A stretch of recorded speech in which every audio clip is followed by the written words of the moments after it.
Going live.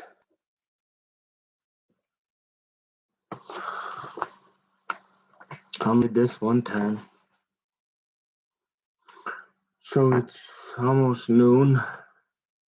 Shabbat Shalom. Just got out of the shower.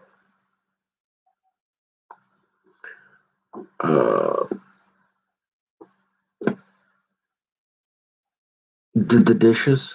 Fed the dogs. I was up kind of late last night, like till like 1:32. I guess I got up about what, 9:30. Did I say I just got out of the shower? Kind of tired.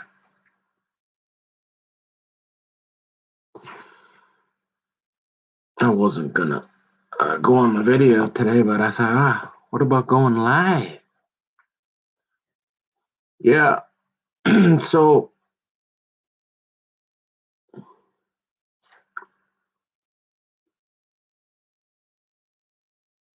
man, this has been a wow. He said like don't shave, don't put anything on it to irritate it. I mean it's like it heals, and then it's tough because then if you go try to put the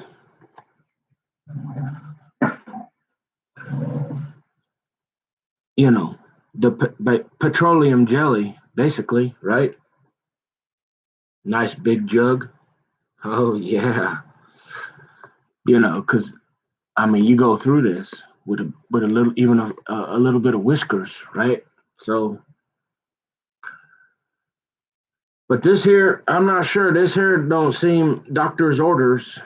Old Steinhammer, his marching orders were twice a day.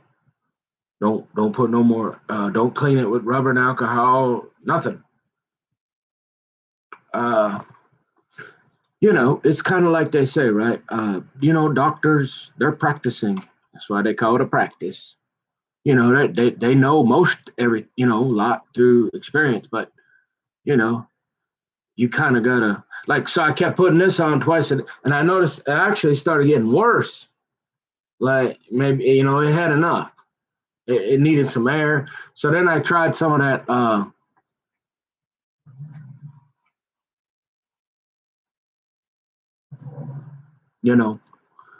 I had gotten some of this from Dr. Keith over there in Van Ness Heights. Dermatologist specialist or associates, right? It's basically it's like your step up from hydrocoda, or your hydrocortisone cream, and uh I guess they call it eczema. I don't know. I just always had I guess I got that from my mom. All the allergies usually pretty good, and unless it's like summertime and you get a whole bunch of dirt, right? Dust, dirt, in the in your crevices. You're out chopping wood. Yeah, you get a little bit. I had that all my life. And then so you go put this cream on there, it'll fix it up pretty good. But he gave me this for something else. It's like your glorified hydrocodone cream. And so I put that on there, right? So then I found if I put a little bit of this, I stopped using this, which doctors marching orders, because it almost seemed like it was getting bigger. Huh, I ain't kidding. So I'm like, I'm not a doctor, and I don't want to go against doctor's orders, but this ain't working no more. And so I said, hey, I got some of this. I'm gonna try that a little bit. It's a steroid, right? This is just to, it's like, I guess it took it all the way as it could, and then it started going the other way. So hey, I had enough of that. And then, so I give it this, and it seemed to really like take it down now. So I guess it's a little plug and play. You just kind of got to practice. So I guess, like I said yesterday, God He's always on time. Sometimes, you're getting nervous, right? You're nervous. Oof. It's been like 4 or 5 months since that Secret Service Terminator spider got me with the razor blades. Oh yeah. So what am I gonna do now? So, well, like I said, normally on a Shabbos, they're gonna call me a cake again now. I'm really gonna do something here in a minute. They're really gonna get going. I'm gonna get them all riled up. See, so so I got these. I got a. You got these. Okay. Q-tips. Remember, did I tell y'all, kids? I'm telling you. Even though I must have like a super fan or something, I got like they just like to see me in handcuffs, And I'm not talking like, where it says the marriage bed is undefiled, that's kind of private. You do what you want with your wife. I'm talking, all them stories. Just, don't you think somebody must just like to see me in handcuffs? Because usually they let me go, but I think they just like to see they just like to see it for a little while. I don't know. So, I got a story about Q-tips, y'all. Check this out. A scary one. All right, check this out. So, no, when I got back from, remember when I told y'all I got back from Israel, right? I can't remember, but somehow I was down in, was it Louisiana? I think I was on my way to Florida. Yeah, remember? Because I said I took the, yeah, I think at first I took, yeah, I think I took the, when I got back, I went, I don't know. One time I got I bought these Q-tips, right, in Israel at the old airport, and they're like they're kind of the only thing they have, like they were kind of like those wooden, like the ones you used to see in the doctor's office when they would, like, I don't know, maybe put something on you, but they were wood, they were wood, and they were like that long, and then they weren't like the regular Q-tips, and so. But these were only about this long, but they were kind of like the smaller size of these, but it's all I could get, right, in Israel. And so I had these left over, and when I got back, I think I took the train over to Florida first, through all the way through Texas, because I was going to go see my cousins, and we were stopped. I had to spend the night. I slept in the train. One of the scariest times of my life, I'm not kidding you, and the reason I'm telling you, can I comb my hair? See, this is a God story. Yeah, I wasn't down there to go duck hunting, I promise you. This was a while ago, right? I'm serious. Like, duck hunting was like, I wasn't even thinking about it. All right. So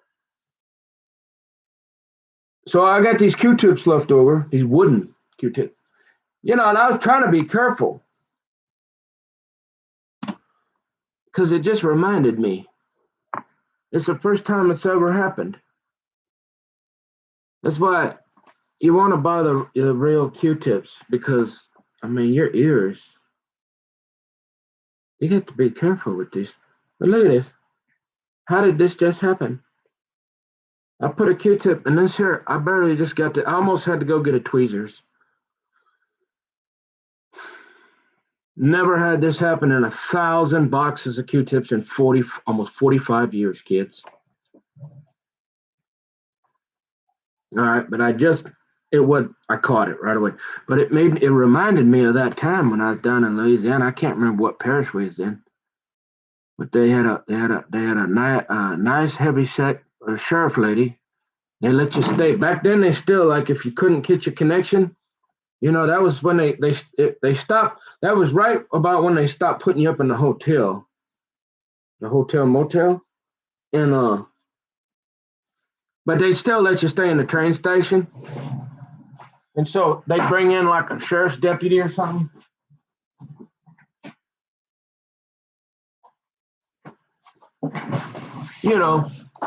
To make sure.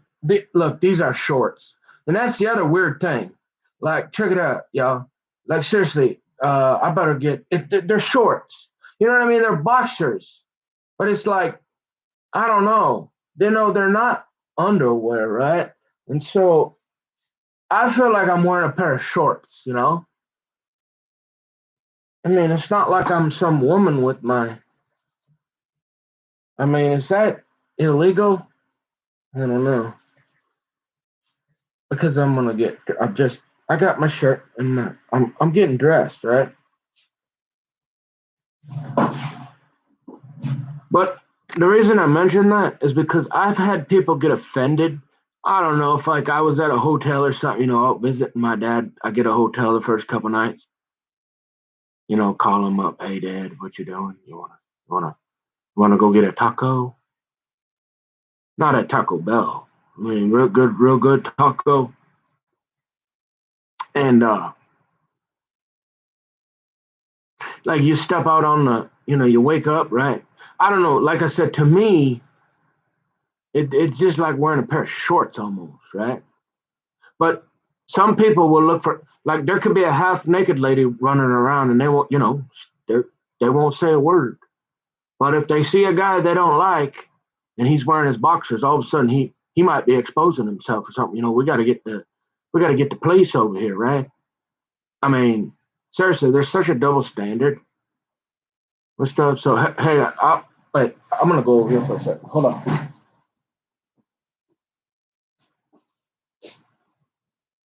But y'all just gonna have to deal with it because I gotta walk. Well, here.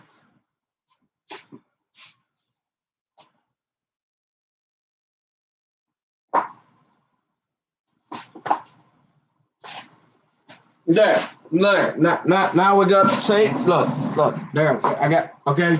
It was an honest mistake. Hold on, let me I gotta comb my hair here.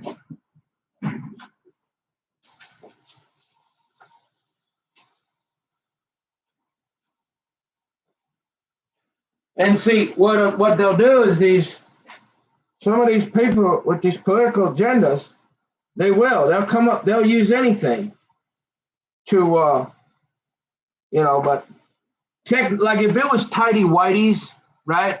Obviously, right? Like, no, I mean, you crazy. But to me, boxers are like, they're just like, they're shorts. They're just like us wearing a pair of swim trunks, or, they ain't like these, because these are basketball shorts, right? But I mean, technically, yeah. But you know what I mean? You know what I'm saying?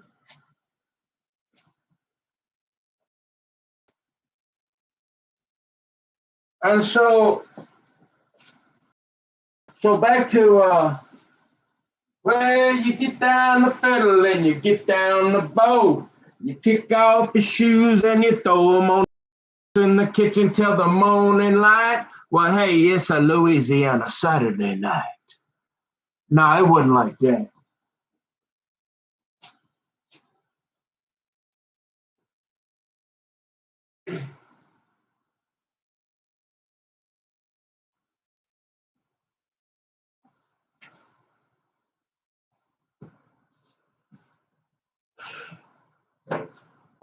All right, for real. You see, now check this out. You see how I said, don't worry, I'll finish that Q-tip story.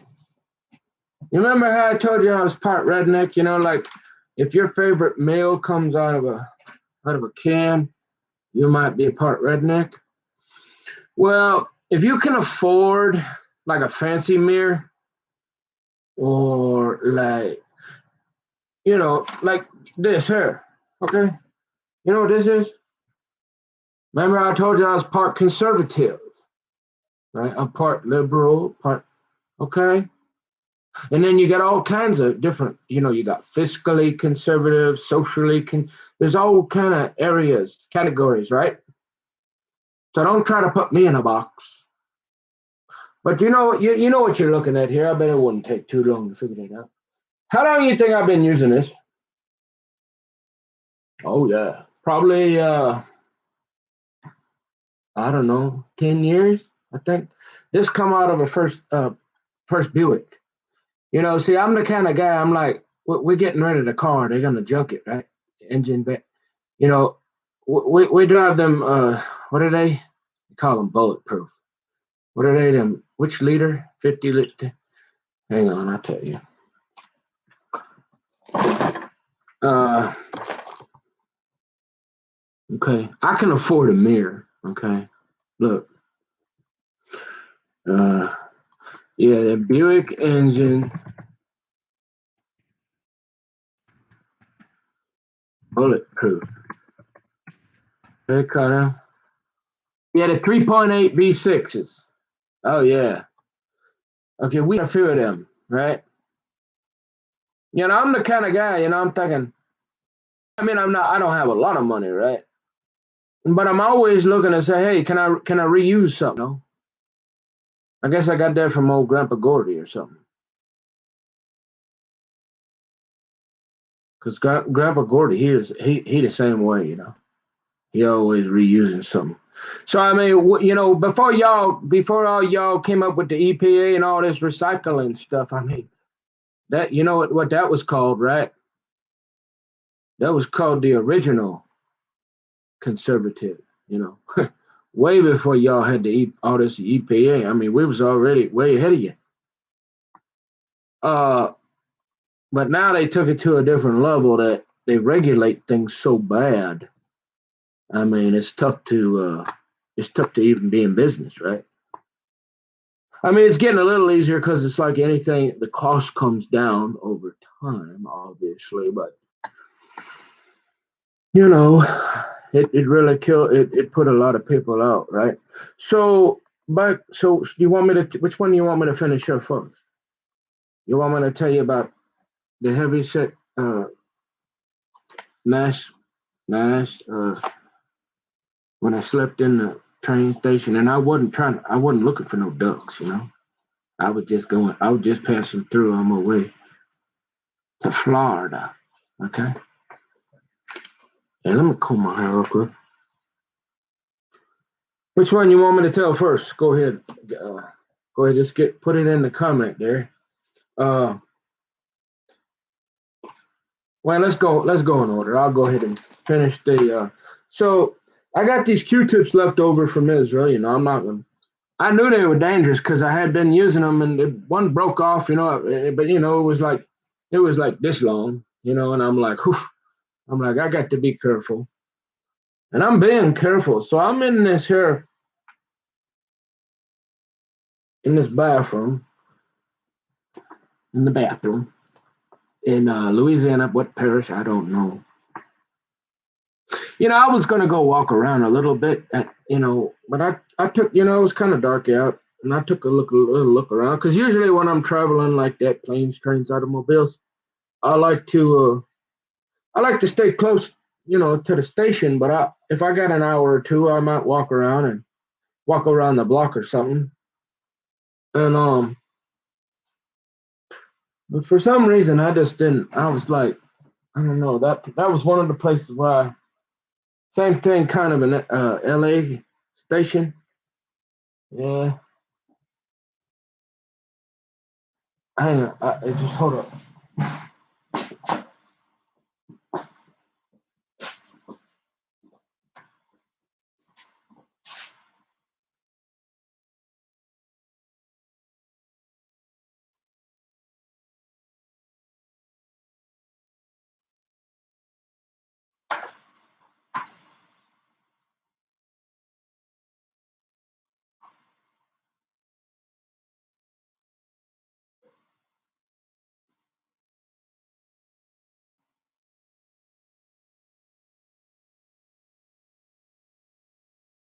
Okay, so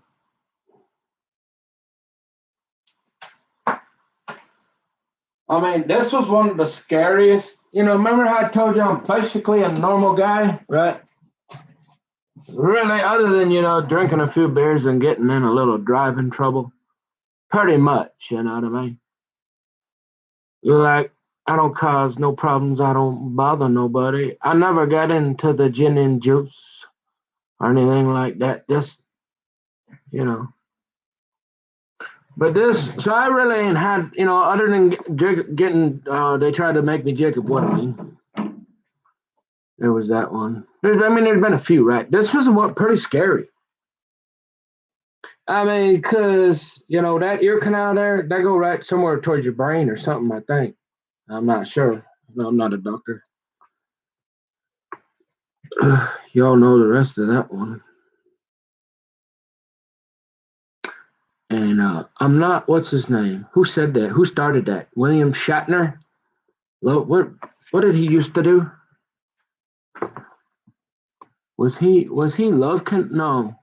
Did he do? No, that was Chuck Woolery. William, I know he's Star Trek and all that, but didn't he do some game? He did a show for a while too, didn't he? He started that. Remember that commercial? I am not but I did stay at a Holiday Inn Express one time. I got that from him. I can't remember. Oh yeah, he was. In 2006, America Show Me the Money. For real? What was that? I don't even remember that. I never watched that show. It was on for how many seasons? Yeah, for like 1 month. Same company as Deal No Deal.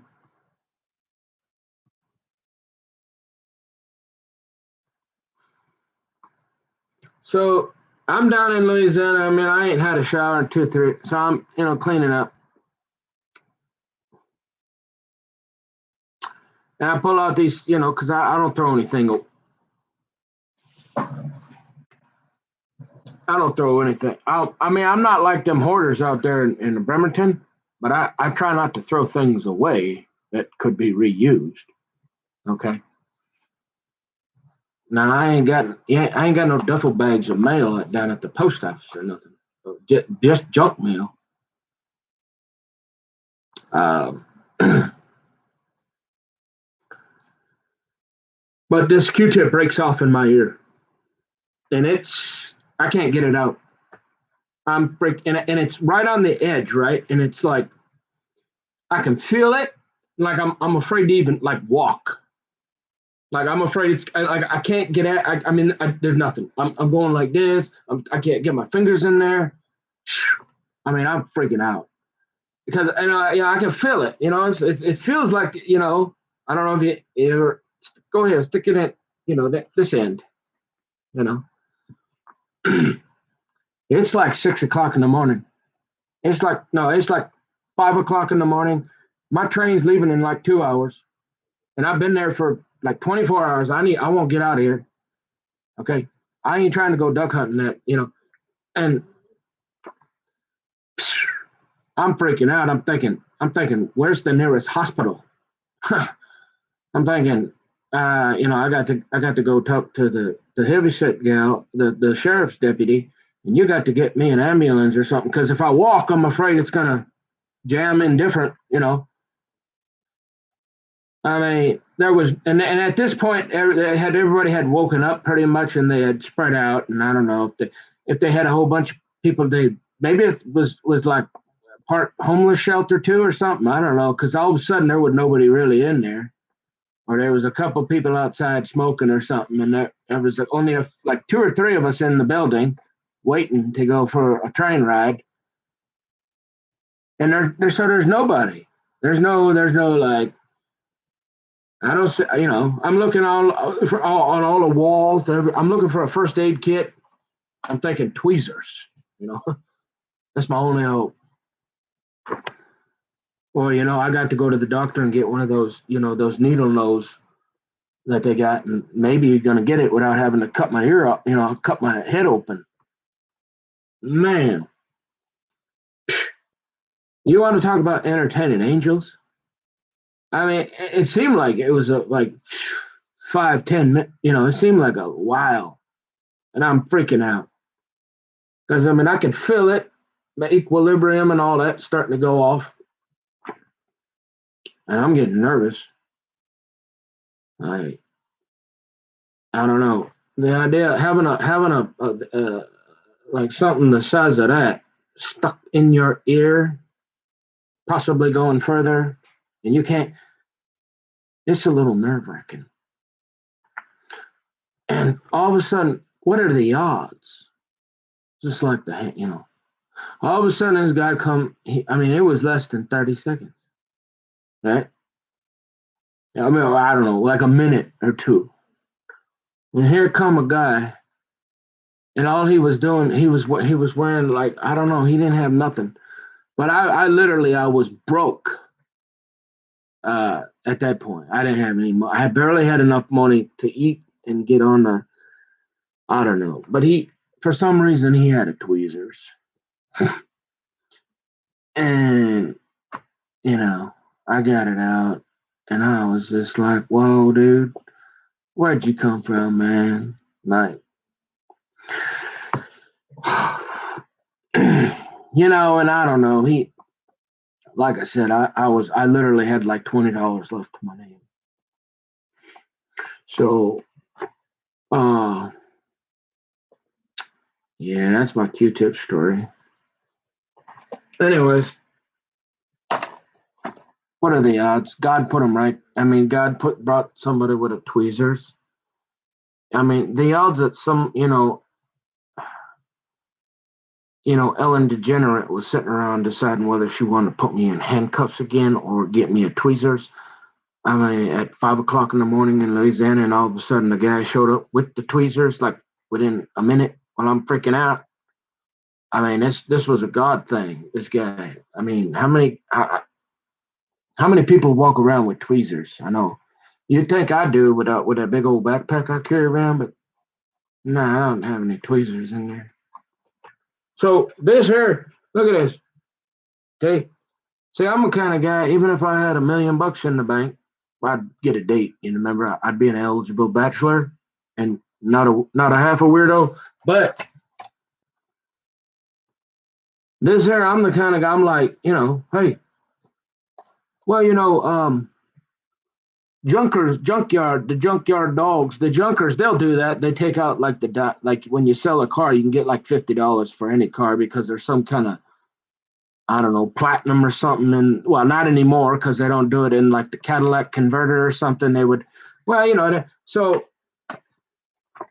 I took the mirror out. I'm like, hey, you're going to take it to the junk. I can use that. So I'm always thinking, I'm like, and I've been using this as a way to come, the bathroom is, it's 20 feet that way. Okay, I'm right here. I got to go all the way over there, right?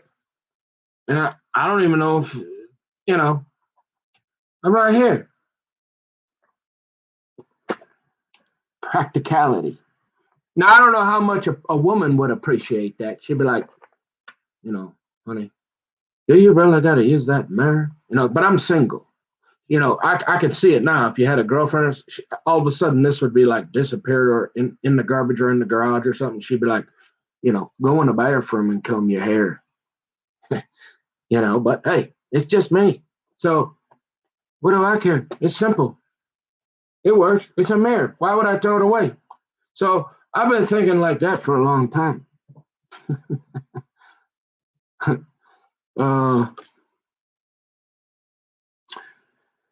Just a little more insight into my thinking and what I do.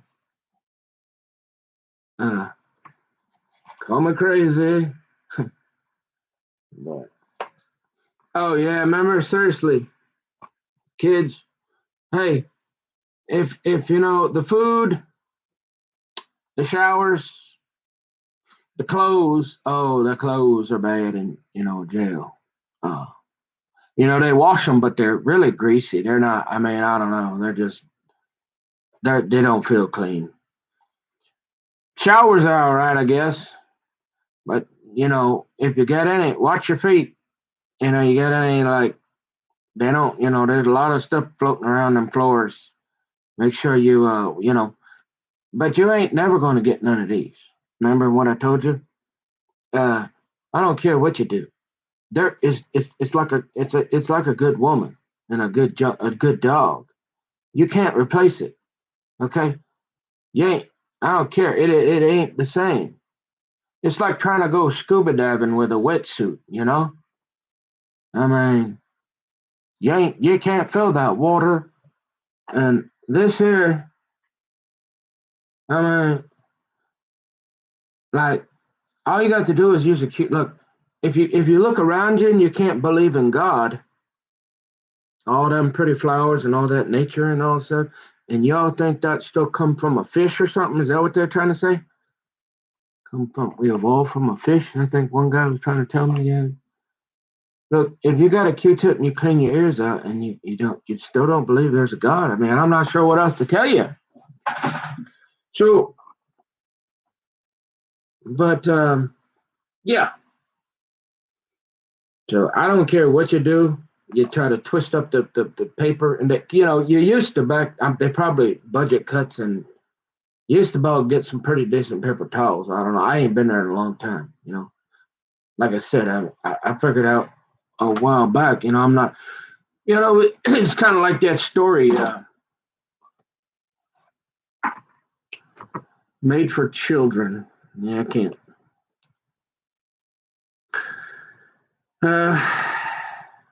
Yeah. So what am I gonna do? What did I do today? Got up, had one egg over easy on some rice with a little smoothie. Got the computers, reset the computers, remove all the cache and the cookies and stuff, and try to do that once a day, right?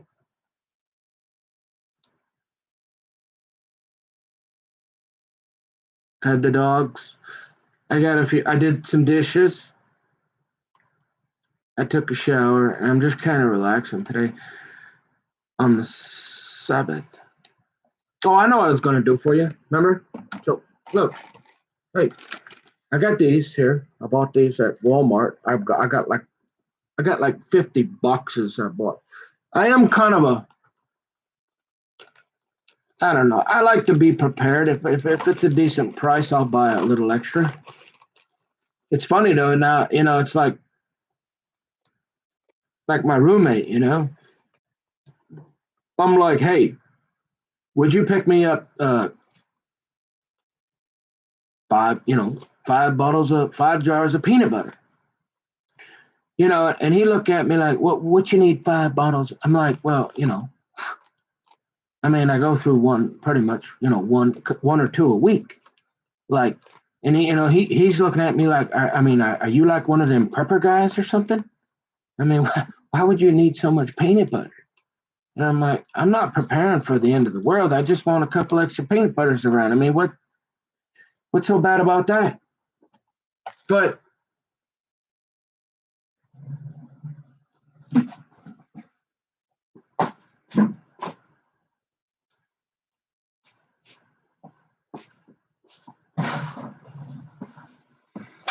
what's this? Who gave you that? Mama. Remember, you only get one mama. And like old John Daly said, he won the U.S. Open golf. There's more than one U.S. Open. He drove all the way, all night long, probably drunk as a skunk out of his mind, just partying. And they call him up after last. Hey, John, you want to play in the U.S. Open? Hey, okay. So he drives 15, 16 at 28, shows up, ain't slept for like 2 or 3 days, wins the U.S. Open. And then he went on and went in the British Open or something like that. Hey, I know he ain't done too much since then, but he won a few. So John Daly, he says, if I could do anything, I'd be nicer to my mom. I saw that in an interview. I told you all that already. So I try to be nice to mom. Mom gave me this. There just happened to be 3 of them. I don't know. Not 2, 3, just 3. So I thought, because I like being, I like when people attack me, and no, I don't. Usually I do this, but usually I do this on Friday evening at sundown. Why would it bother anybody? Didn't Jesus say don't let a brother stumble? Like, don't get, like, y'all do it, but let's go to church on Sunday. But what do you care what I'm doing on Friday night? I don't care what you're eating. Like, that's your business. Why are you so mad at me? So I got these candles here. Okay. So I figured there's 3, right? And I'm a Christian, right? Remember, went to Olive Branch Lutheran Church in Coon Rapids. I mean, for years. I'm there all the time. So I'm thinking Father, Son, and the Holy Spirit. What y'all think? Father, Son. That's like the Holy Trinity or something. I don't know. They're all, you know what they're doing on politics? They're probably arguing about that right now. Oh, there's no Trinity. Oh, no, there is. Hey, they can have it. I'm doing a video. Forget that. And you know what? Can't nobody put a red dot on me. Well, other than YouTube. You know what I'm saying? Like, not like a. So I want to follow the rules, and so if there's anything, hey, I don't have any problem. I did to honestly, to the best of my ability, I try and I stop myself. I'm trying to be mindful. Remember, I learned mindfulness. DBT. Where are my cards at? So I want to be careful, right? Because I want kid, if a kid want to come across it, I want him to be like, hey, this guy, this was G-rated. This was for kids. The kids can watch it. For real.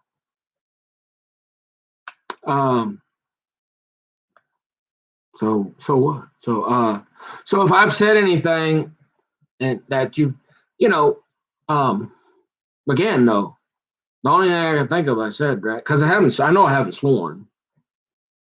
But I'm sure there'll be 2 or 3 eventually. Like I noticed a couple people watching. It's probably just my dad, and then there's probably like a couple of people like, because I got Tom.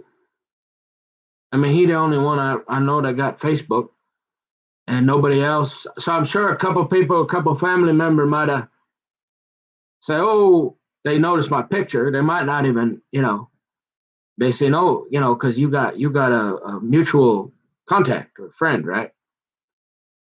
So there might have been 1 or 2, hey, let's just see what's Nick talking about, right? And then they probably got bored because there's 5,000 of them. So it's going to be pretty random. And but yeah, I mean, look, you get another look into my life, and not only that, but you get it live from Bunker Boy, not Bunker Baby, Bunker Boy. That's what they call me. Oh no, RC instead of calling me Bunker Boy. But you get another look into my life, like, hey, what's this guy done? I mean, we better get him on a watch. I mean, this guy is saying homosexuality is a sin. We better get this guy on a watch list. I mean, Hey, if that's, I don't know if it is, but I've heard things like up in Canada, it started, and so that would be my only. That's my only like. You know what I mean? If you want respect and you want people to respect our republic, right? Like I said, and you want people to Duh, just like me. I'm pretty much a pacifist. You know what I mean? Like I hold my views, but I'm not going to waste time trying to change something I can't change anyways, and I don't really want to. Why would I want to? Why would I be so worried? In fact, you can go as far like cancel on cancel. Drive it like you stole it on the IRC. He's been gone for years, but he was a black gentleman. I knew him way back. I guess he was a Marine or something. Uh, he used to say that all the time. Drive, got to go. Gonna drive it like I stole it. Um, hashtag Christian debate. Oh, I knew something was wrong when old cancer when he took off. I said that was a couple 4 or 5 years ago now. I mean, I knew it was all going downhill, right? I mean, but I saw a couple of videos of that guy, and he was one of the few people, right? Like, all right, he was pretty nice to me. It's always nice when really really smart people are nice to really really dumb guys like me. It really makes you, and it's not out of just pity. It's like they just feel like being nice to you, I guess sometimes. And so I seen videos of that guy where he's like fancy classical music or something. He could play like what they got all the composers and stuff, and big old programmer and all that. So, but I mean, he was gone for many years ago. So, but like I said, I told that story too. RC, I mean, if you even sneezed funny, they would ban you, and they had smart enough people where it didn't matter. You couldn't just go in like Campaign Carl there on Pal Talk changing it. I mean, they knew what was going on. I mean, I don't care if you switched; they'd figure out who you are, right? Because they're all Supreme Court justices, FBI, CIA, NSA, and all that. And see, back then you had professionals, right? So you didn't have no atheists but in terms of administrators. And so if you cussed or did anything against, I mean, you were gone 1 year, right? No questions about it. And every Christmas, old Chuck Wagon, he'd come around and clear the ban. And so he said, well, so what? Well, just some memories, because like I said, that was the best thing that came along for me, to sit around and eat with a couple of my first friends. Hey, I mean, the only thing better than sitting around eating Cheetos, drinking Mountain Dew, and smoking pot, right, was IRC. that was the next thing since holes in toilets. I was like, hey, this is pretty cool. We can just sit here. We talk to whoever we want on the internet. But then that one time they tried to get them down to what was it? Honduras. I knew something wasn't right there. I mean, I had this friend, and he's like, I know this guy over in St. Jewish Park, or St. Louis Park there, and he gonna have me go down there, and because we're gonna run an online casino. This was back in what? This was 25 years ago, and I'm thinking, you don't want to go to Honduras. I don't care if your dad's a 5-star general. I mean, what you going to do? Honduras? Nah, man. I mean, they get like, how about like Puerto Rico or something. I mean, Honduras. And then the guy so he was going to pay him a bunch of money. Like if you're telling me you're going to pay me $500 to move wire, I'm thinking, yeah. I mean, how long? I mean, what else you gonna ask me to do, and how long is that gonna last? That's kind of a lot of money to. So And he said, he like, hey, let's go down. You want to go? No, I ain't never. He never did go, but I mean, all right. I mean, I was like, look, man, I know you're high on that marijuana there and stuff, but and I know you're kind of looking to figure a way to make a little money, but I wouldn't be going down to Honduras. Okay, I don't care who you're talking to. And so, he's like, no, I'm gonna go down there and maintain the servers, and we're gonna run a online, poker. And I'm thinking, I will not be coming to visit you, pal. Have fun. See you later. But so that was pretty cool back then, just because when that first came out, that was pretty awesome. I mean, for a computer, right? And so, what was I gonna say? So it changed, right, over time. They're like, now, like, you got atheists. It's like I said, you got the inmates running the asylum, and like anything goes. And you got like atheists attacking Christians. So it almost to the point where like 25 years ago, you used to build up. Obviously, they always demanded respect, meaning you weren't allowed to come in and be mean, but they would have debates, and all the Christians, were allowed to cite the Bible without being dotted. Now you go in there and you will get it. If you said homosexuality was a sin, you would get a dot from an atheist in a founder's room that was started by Christians, and still there's like one or two left. So, like I said, I mean, when cancel was gone, I mean, I knew it was over, right? But anyways, so I suppose it could get like that. They're saying like, and that's the only reason why I mention it, because I think we have. I don't know. We have to reserve the right, and if we get to a point where we're just going to silence people, like I said yesterday, Michael and Dale, just because you don't like what they're saying or what they think, like it's not slanderous. What is so violent and to make an? I mean, it's just an accusation. I don't know what's true or what's not, but it wasn't like he like said let's hurt somebody. He just said we think there's, and we're going to try to show it.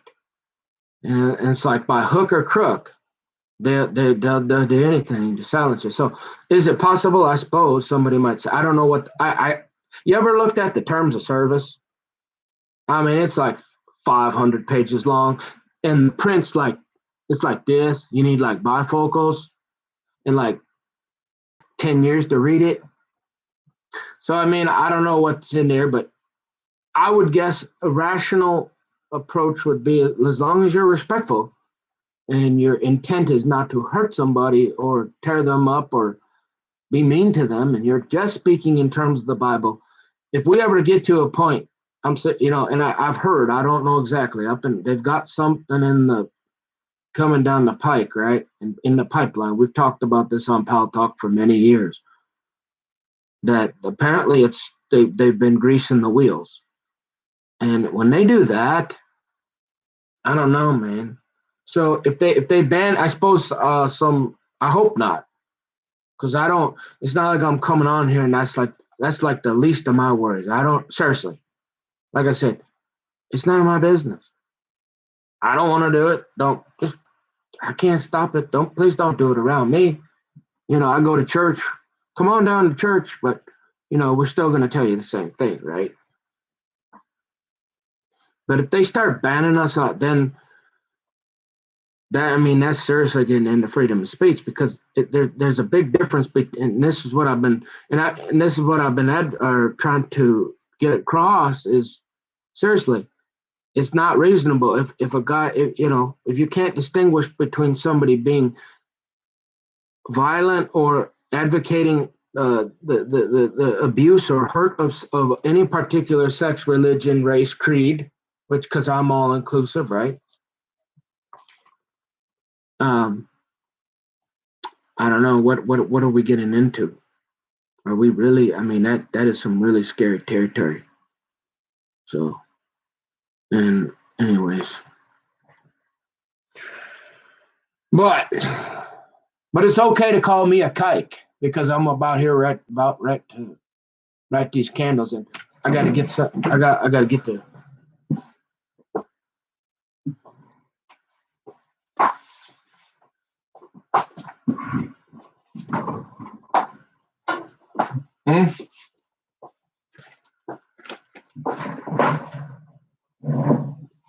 Okay.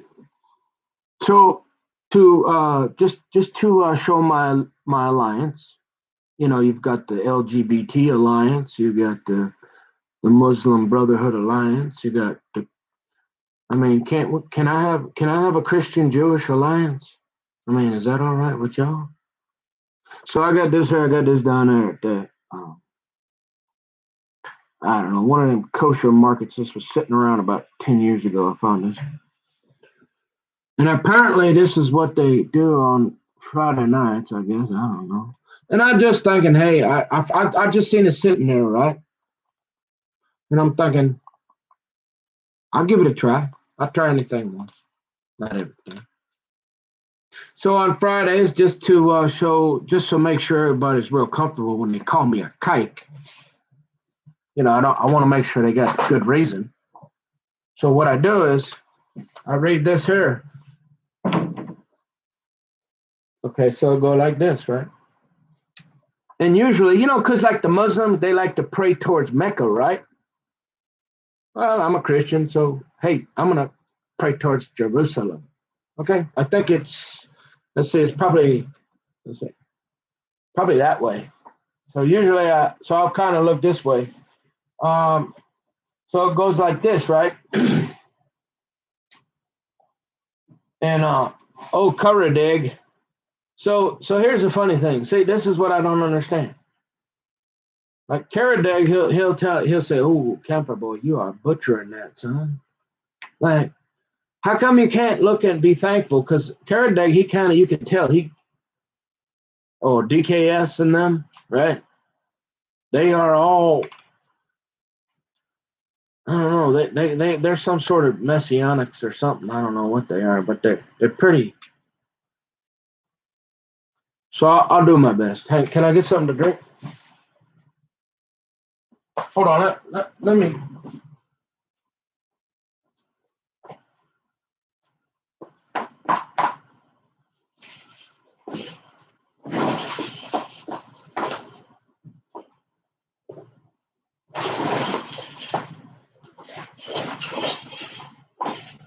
I just put my shirt on, okay?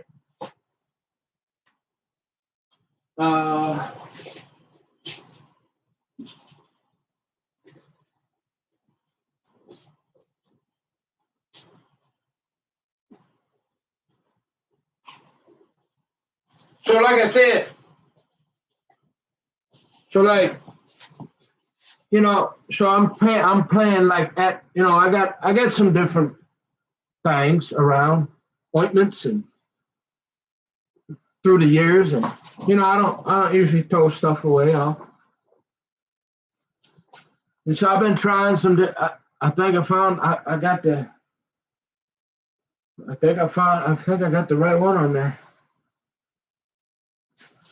I mean, if the Muslims want to thank Puba or what is it, Muhammad or something. I mean, why does everybody? Why? How come if I want to have a Christian Jewish alliance, and I want to honor the mothership, which is Judaism, because Jesus was a Jew, and he would have ate kosher and all that. And I mean, why does people get so angry about it? Is what I'm wondering.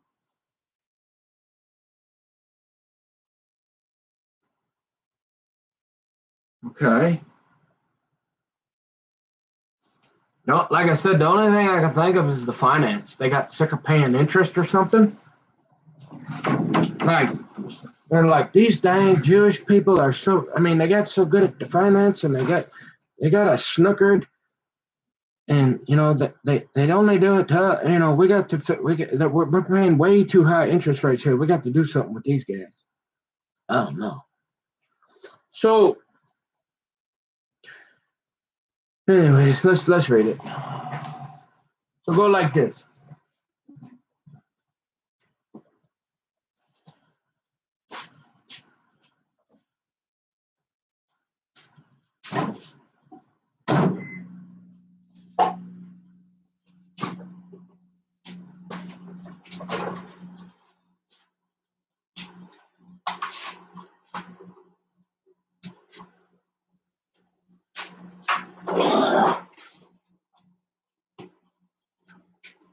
And I always found it interesting too. I was always more comfortable at the VFW than the American Legion. I'm just gonna be honest. I don't know exactly why, but like I said, my grandfather, he was in World War II, right? So, like I say, I got grandfathered in, right? I guess it was a talking point, if I didn't spend a lot of time, right? I went to a few, but if I was gonna go, I went to a few legions too, but I don't know. I just like the camaraderie and the ambiance. Is that the right term? I like just the conversation, the guys. I don't know, in the VFW, the veterans of foreign war versus. I mean, the American Laser's all right, but I enjoyed the VFW because I could be like, oh well, my granddaddy, he was in World War II. He helped free the Jews. So it's like, remember that? Like we in America, we were part of an alliance. We basically stopped the extermination of the Jewish people. That was part of the war. Remember? Like why people now? I don't know. So I don't know. It seemed like it was a noble thing to do back then, and so it seemed like me to be. I've always and it seemed like a noble thing to kind of. I don't know. Like you said, I just don't identify very well with Muslims. I don't know. I'm not sure what it is. And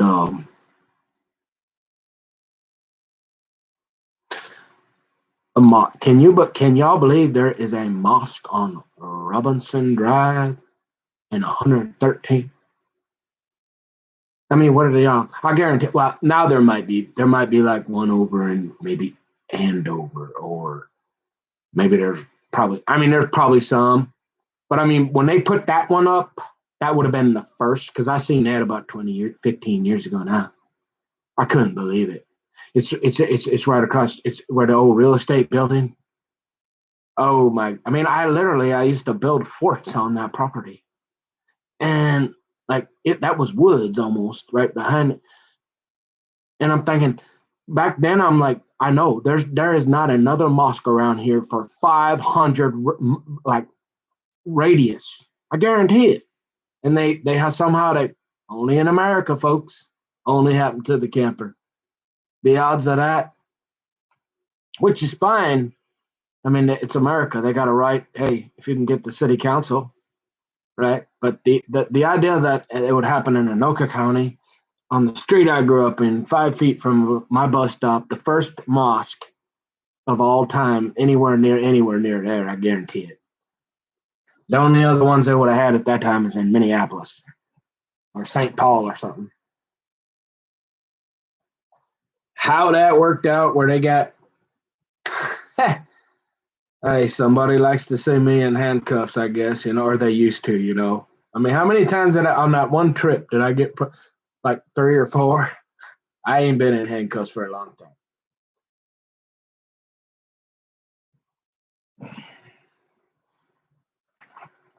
But why does everybody? So how come everybody else can have all their line? Why do people hate them? So I mean, I'm serious. Like I'm a Christian, but like they're a minority, and the real ironic, like I said, I mean, after what they did to me at the synagogue, yeah, I mean, I ain't going back there, but I'm command, those that bless the God of Abraham, Isaac, and Jacob, those that bless Israel, I try to do what I can to say, hey, what's wrong? Why can't we just let them have that little piece of dirt over there the size of New Jersey? Hey, you got the whole Middle East. You want peace? Look, all you got to do is take a little walk. I mean, you got like 15, within walking distance. I mean, we'd have to put all the Jewish people back on planes and figure out where we're going to send. I mean, it's real expensive. So from a cost standpoint, and just a practical, I mean, it's real simple. How come if you own the whole Middle East and you say you want peace, why are you so opposed to just saying, all right, hey, it's okay. Let's forget about who owned it or who God gave it to. You know what? Let's just have world peace. I mean, we got the whole Middle East, right? I mean, look, all we got to do is walk about 20 miles or 50. I mean, the Jews, they'd have to, I mean, there's nowhere to go. They have to get back on all airlines and all that. I mean, how are we going to do that? It's not practical. So, why people get so mad? So here, this is how it goes. All right, I'm going to do my best now. See, I'm self-conscious because Karadig made fun of me about 3 years ago on Pal Talk when I did this one time. One time I did this in Seventh Beggar's Room. Did he get up and go, hey, thanks for trying, old camper. Nice, good job. We gave you an A for effort. Now he got up there and he said, oh boy, what you do? You butchered that, huh? It's like the criticism. I mean, I'm serious. The recovery from that's going to take years. I don't need any medication, but my self-esteem and my self-worth. I mean, this is going to be a long process. You know what I mean? I'm not listening to them be mean to me anymore. Y'all understand? So I'm going to do the best I can. So they normally, right? They do this on what? Friday at sundown. And it says right here, right? It says, so normally this is the job. This is what the mother and the child are in charge of this, I guess. But I don't have any and I don't have that sitting right here. So I'm gonna go ahead and do it. And see, like I said, normally I try to do it on Friday evening, but hey, sometimes I get I still do it. Better late than never. I did something. I don't think I even did it last week. I forgot or something,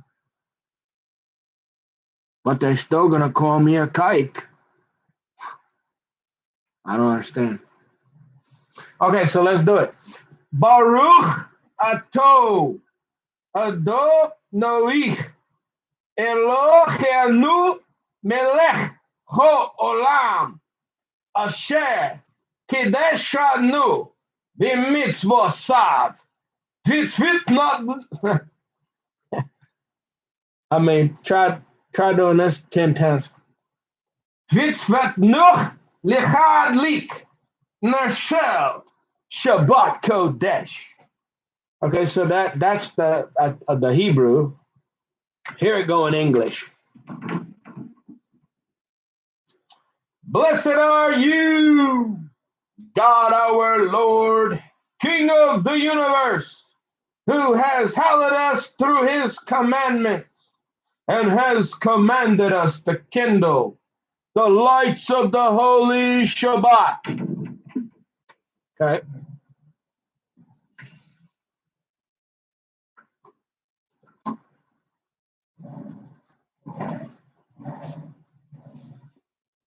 See?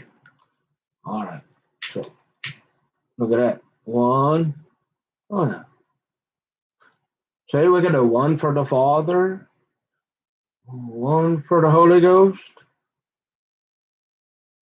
one for Jesus. Huh? There we go. Yeah. What you think? I mean, that's pretty evil. I mean, why are we letting that guy do that? Oops. No, now, so the Jews, they only like two. I forgot to tell you that. But I do three because Mama gave me this, and there was three things, so I like three. But the Jews, they only do two. But they're still gonna call me, okay? Like that's pretty bad. Why is that guy doing that? I mean, we got the Muslims all over the place doing whatever they want. I mean, and we going I mean, this guy shouldn't be able to do that. He weirdo. He crazy. He nut. I mean, why are we letting this guy do that? He's sick. We got to get rid of this. Do something about this guy here. You keep going out. Is that like God? That might be God. So look at this. Look at this. Twice now it went out. Like it. Like Hashem is looking down right now. He's like, boy, you're only supposed to be lighting two. And I'm saying, well, I was raised a Lutheran, and my mama gave me these, so I'm lighting three. Okay. If y'all are mad, now the Jews will get mad at me. But like the same thing. What do you care? Like, why you so? Well, at least I do something. I'm trying. Oh, but we're gonna let them Muslims do whatever they want. Put the red carpet out for them. Let them fight out. We got special Department of Human Resources. Make sure they got their nice prayer room and the rugs. And give them 15 minutes 5 times a day. But boy, if a Christian guy, he come around and want to do something like this, eh? Oh boy, we better have that guy. I mean, that guy might be certifiable.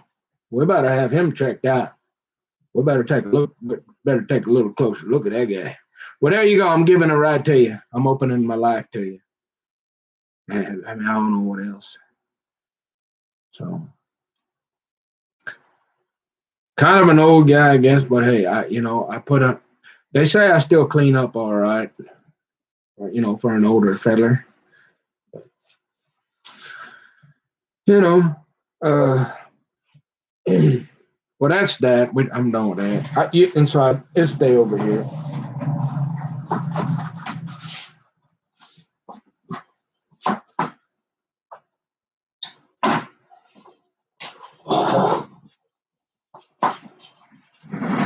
Now, here's the thing. Now I understand, like, so they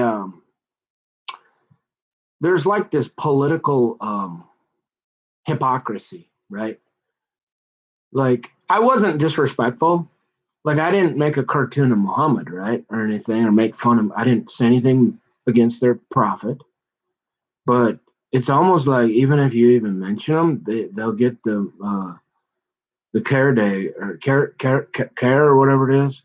Next thing you know, there'll be a lawyer doing some civil rights case, and it's like I understand to a certain extent because they had such a struggle, and I understand we're America, we're a melting pot, and I understand just like any community, they want to stick together when they first come over. So you go down to East St. Paul, and you got lots of Asian people, and they kind of have their own communities, and it's just natural when when people come immigrate or whatever places. But with Muslims, it's unique. It really is. And so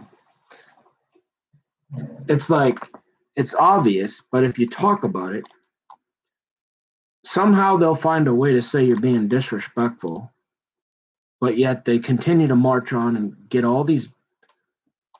Can you imagine, like, seriously, just for fun, even if you're not, go down to your human resources and check out, it has to be a fairly large corporation, right?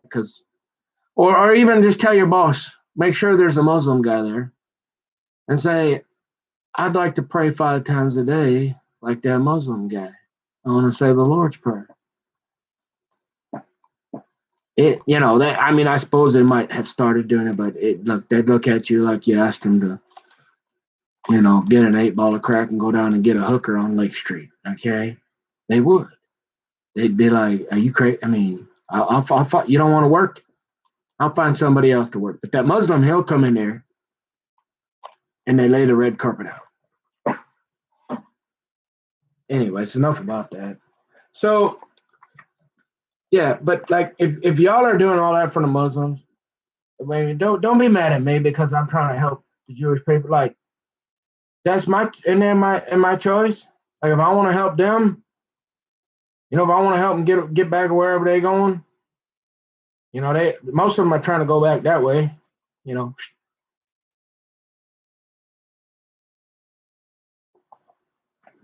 want to go to Israel. I mean, and it's strange. People that don't know anything about Jew, it's like they're like, well, no, that's the Muslim. Like the Jews got to go, and I'm thinking, why? I'm thinking, I mean, the Jews aren't trying to march all around the Middle East. They aren't trying to march all around the world. They're not trying to take over more territory. They just want that little piece of land in the size of New Jersey and say, hey, if you just give us this, well, everybody's going to leave everybody alone. And it's not so. And it's like it's the Muslims, and they refuse to compromise. It would be so simple. And you'd think with all that real estate they got, I mean, this would be a real easy decision.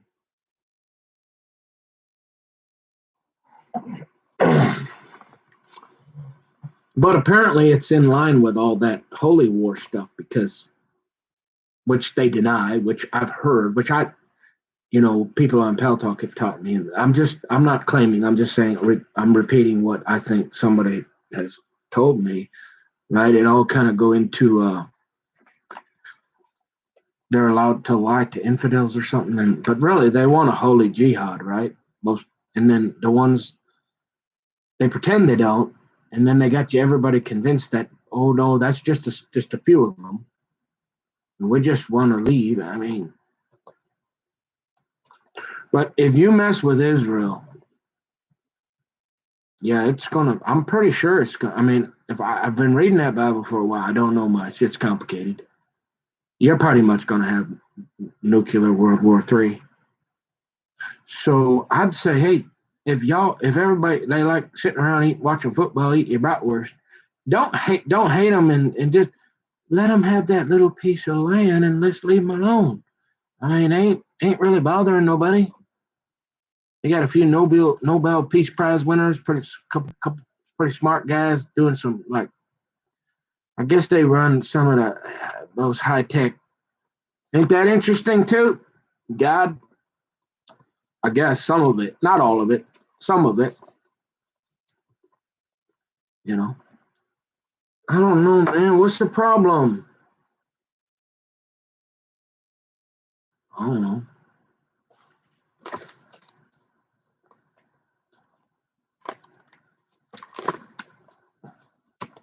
It seemed like, isn't that's a nice, like I said, I went down and, well, see, I bought some food, kosher food, once or twice, and it was too spicy or something, and so I donated it to the Jewish Family Services down there with Tim. I've called, stuff like that. And so, I don't know. Shouldn't I be able to do that without people hating me? Just like everybody else gets to do whatever they want? As long as you're not, like, hurting somebody and being a weirdo? But yet, they'll call you a kike. And I think that's a demonstration, it honors God. And it honors the New Testament and everything. It's like just something I do. Not all the time. So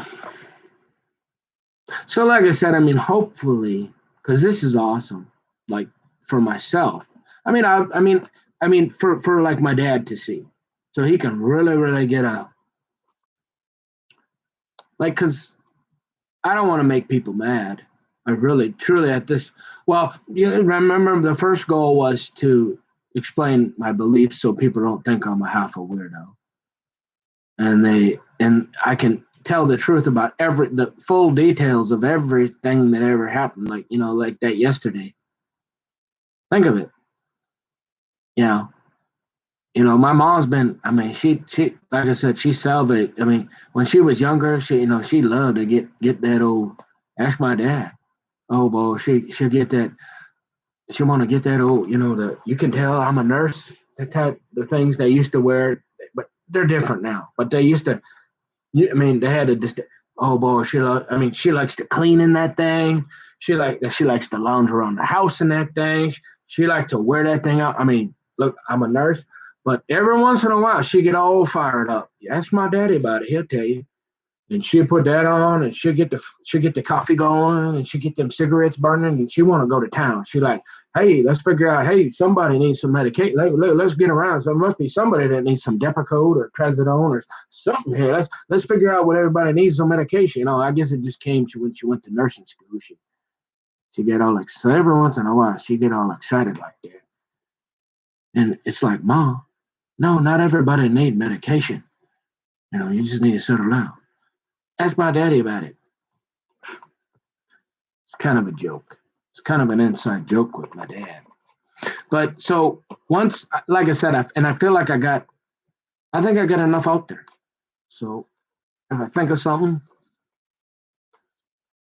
like that, I just happen to think it. I thought I wasn't even going to go on live, and so I decided to do it live. But I wasn't even going to do any video today. But I thought, well, let's get on there and show them just so they know, just in case Rabbi Z is taking a look, and man, I hope that guy feel bad about what they did to me. Like I said, I didn't even. My feelings was hurt. I was raised by my mama and 5 other women mostly.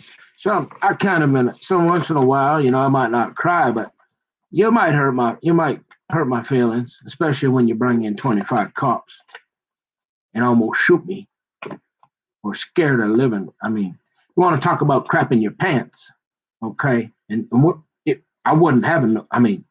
That went from like 100% fun to no fun at all, and like I'm about to die.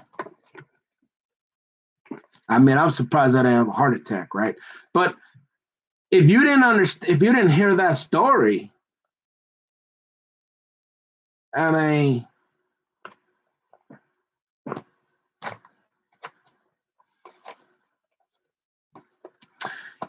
only thing I can possibly think of is a couple of these guys from the internet or something. Maybe some prospect, some motorcycle gang or something, maybe Hell's Angel or something, was in the neighborhood or something, and they was coming in to get me or something. I don't know. And so, they sent in like anti-missionary, to secure the location and like say, get out of here, boy. You got a couple of Hell's Angels down the street, and they're about to take you for a ride. You got to go. But why they waited? I'm just joking, right? But you wait till the last 5 minutes. But if I didn't tell you that, all you see on paper, right, from Longfield, you see, there go Camper again, boy. He got himself into something. We ain't got time to look at it. And the police report just say, hey, there was a report of a gun. You'd think I was nuts. It's no wonder you got Mama running around going, hey, better guess you got the cigarettes going in the coffee, and she want to know who we need to get on the Depakote today. But if you didn't read into that, you'd think I was nuts. Oh yeah, for sure, right? How that happened? I'm serious. I'm joking, but what else could it possibly be? After 4.5 hours, not everything seems normal. Other than you decided, hey, I don't like the way this guy. I was dressed like him. I was being respectful, not only in my behavior, but in my mind. Remember? I'm really focused. Like I'm in the shekel of the sanctuary, man. I'm about ready to ask for a couple turtle doves and go up and give an offering. I'm getting down. I'm like, hey, this don't get no cooler than this, right? I've been wanting to do this for 10 years. I've been wanting to see what they do up in an Orthodox synagogue. And I'm thinking, hey, And I'm almost home, man. I'm like, there's like 15 minutes left. And then you do me like that. I mean, like I said, I mean, are you mad? Like other, like how many times they pull in the parking lot? They're like, oh, there go that guy with our food again. No, dang it. Well, we're gonna get him one day, boy. I guarantee it. I mean, I don't know. Because every time I talk to them, I mean, they was pretty nice to me. Like I said, I talked to that one. I'm trying to be a little funny, but think about it. If I didn't get on here and explain some of these things that happened, and I've been 100% honest, imagine being some law enforcement, I mean, task force. I mean, you got a whole lot of stuff going on, right? You don't have time to sit around and talk about the camper all day. I mean, you got 50,000, you got 500 things you taking care of. And then you got somebody coming to you saying, hey, we got a problem, man.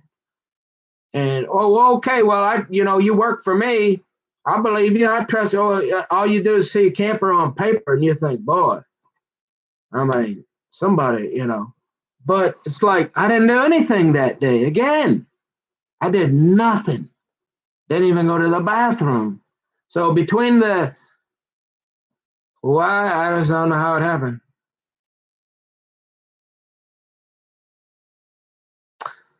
I mean, really. Is it like the New Testament say there? Uh, Hold on. I'll be right back.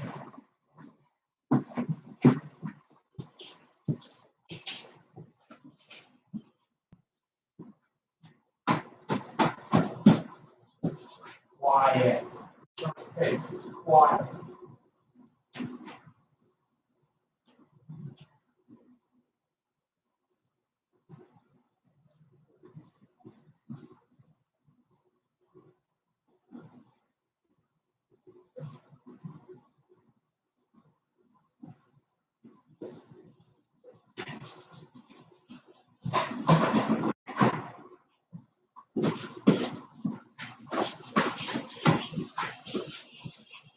So, I mean, like, if you think, well, this kind of guy is kind of a jerk, he's kind of sarcastic, I'd probably do some of that to him too.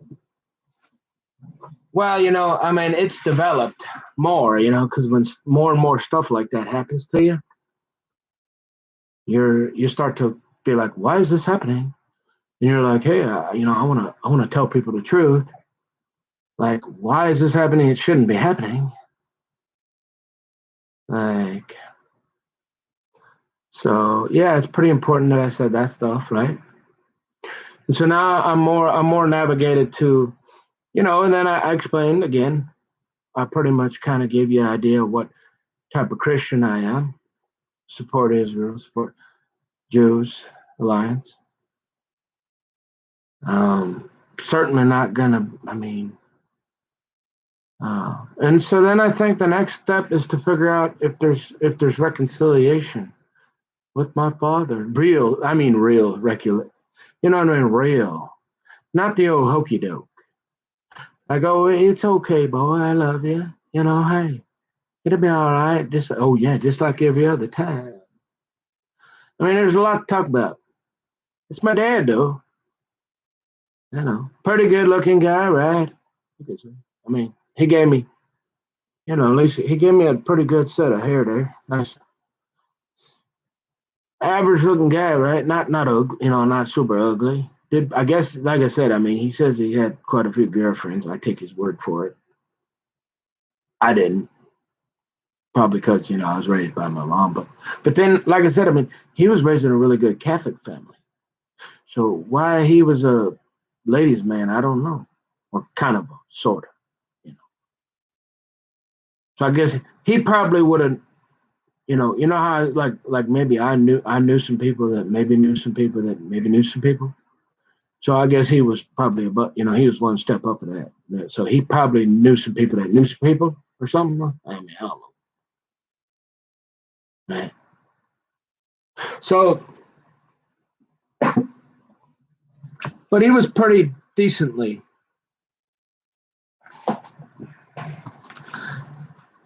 You know, if it wouldn't have been for the child support, I mean, he would have been real successful because he kept moving around. Because it's impossible, kids.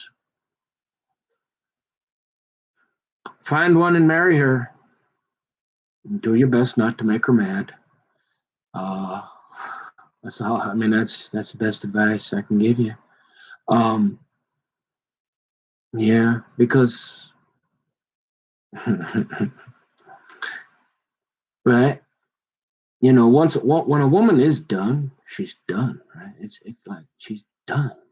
That's the other thing I learned, and it varies. It just sometimes they go and they go and they go and they go and you just sometimes I don't even think they know, but when they know, you know, and it's no fun. And then come that child support, and then you're like old Marky Mark. You're running, you know, get a really good job, and they taking. I mean, it's tough, especially trying to survive out in California. I mean, I can understand. So, and then you get well, you know, you shouldn't have done that. I mean, I don't know. You know, the way women treat men. I'm not saying men shouldn't be responsible for their children. But you know, it's like, oh, somebody said on Pell Talk, I got a red dot. You should say, uh, you know, it's one of those double standards. Uh, Women, they get, I mean, they get the kid no matter what, and they get a license to ruin your life, make you miserable, and make your kid hate you, almost to the point where you can't, you can't even see your kid, right? I've talked to lots of guys, you know, and then they start the psychological thing. So if they do ever spend any time with the kid, they've been saying so much about the guy, they don't there's no respect whatsoever for the guy, because they all bad mouthing him the whole time, making up stories, making stuff up a lot of times,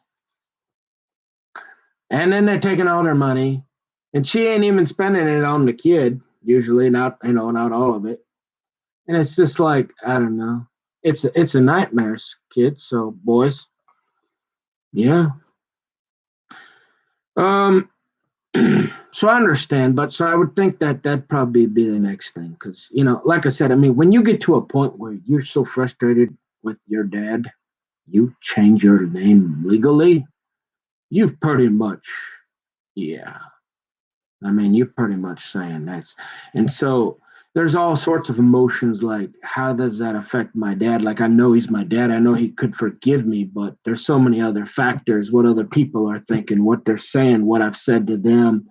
There's just more than, it's just more than the old hokey doke, right? Oh, come on out. It'll be all right. Fine. It ain't never been all right. Never once for more than 3 months. Not even, I don't even know if I last. That's a good question. How long did it last before Leslie went on a war path? What was the record? Let me think.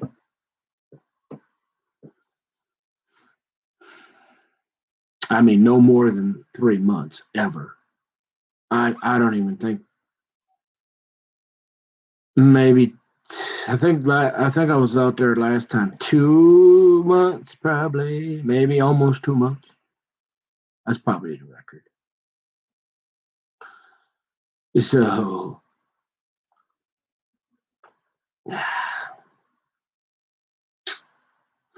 yeah, I mean, it is. It's frustrating, you know.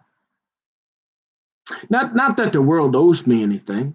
Not that nobody. I'm not entitled to nothing. But I have a biological father that lives in San Diego, California, on 5 acres of property on the top of a mountain, right? And for some reason, not only do they like to put me in handcuffs, but so I understand, like, maybe, well, like my dad says, well, isn't there a common theme here and there? Well, yeah, the common thing is I didn't really do anything, and I got in trouble so many times. That's the common thing. And the other common thing is I've come out, kept my head down, worked hard. Yeah, okay, I had a couple bonfires, but I tried to help you for room and board every day. Went 10, 12 hours working, trying to make a life and get started. And every time Leslie went on the warpath for something. Yeah, that's the common thing. So, like, if he's offended or thinks that if I'm gun shy, right, to go out and, like, I have a home here, right? I mean, to move to California with the risk to sell this, if I was to sell this place, right, and make the move out, I mean, I already went over it. Taxes, gun laws, EPA regulations. I mean, they got all these extra $500 you got to do to the vehicle, smog, and all this. I mean, it just goes on. It's kind of like camper talking. It goes on and on and on. I mean, you got to.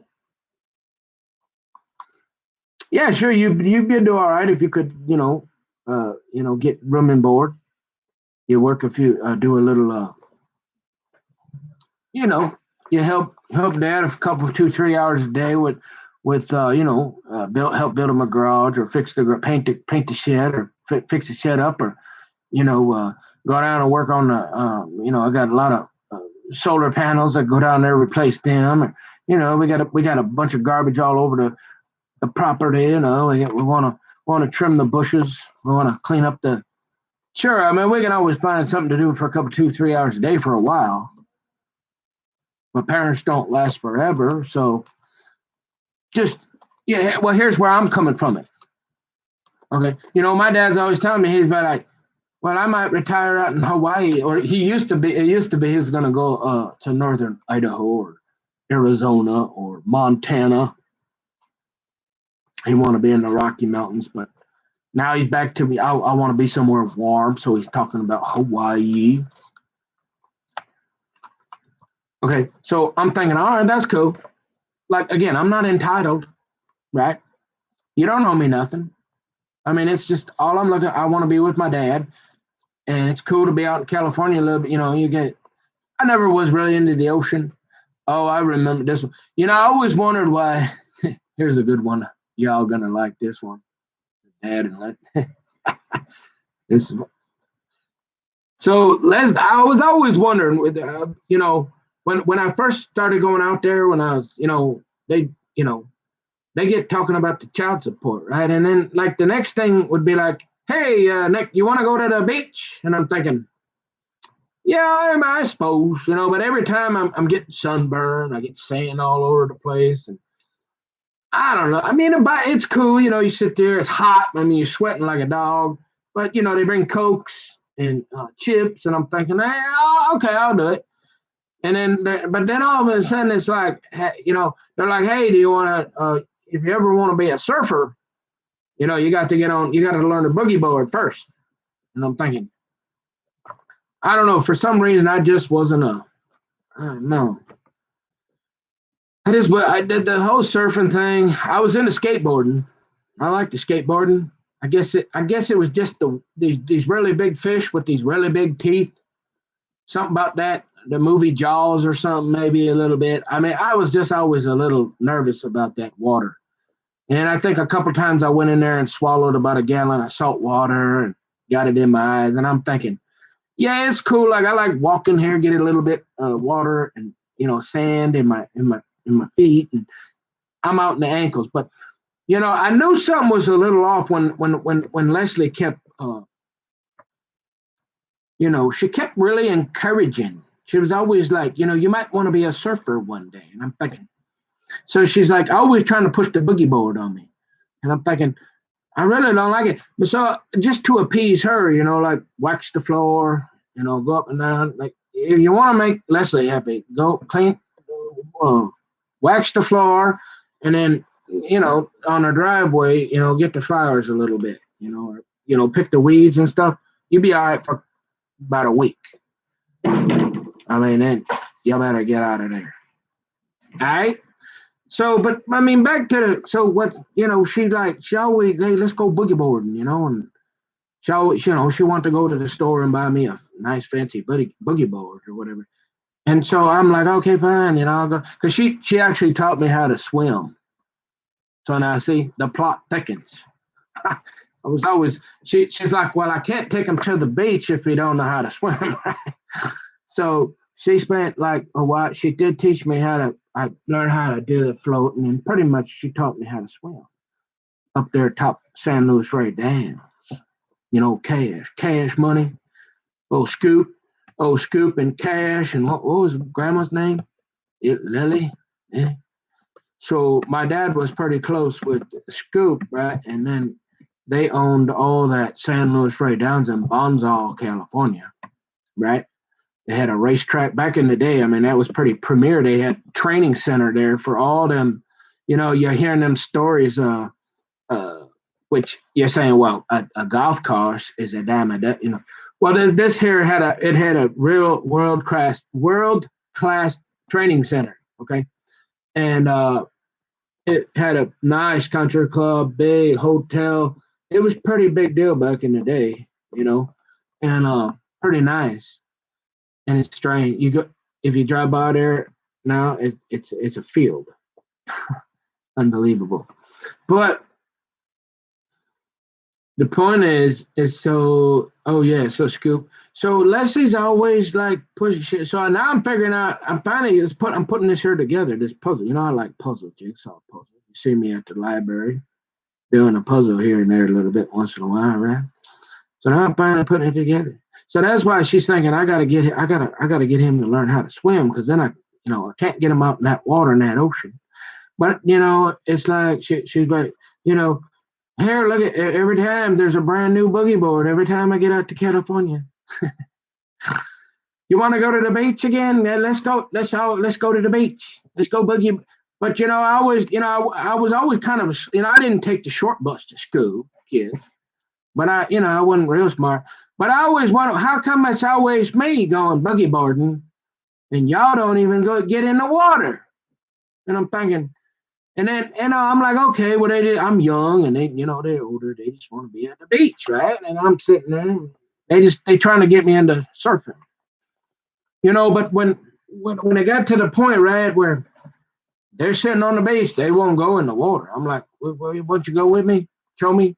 No, you just go out there and you get on that and then ride that waving a little bit.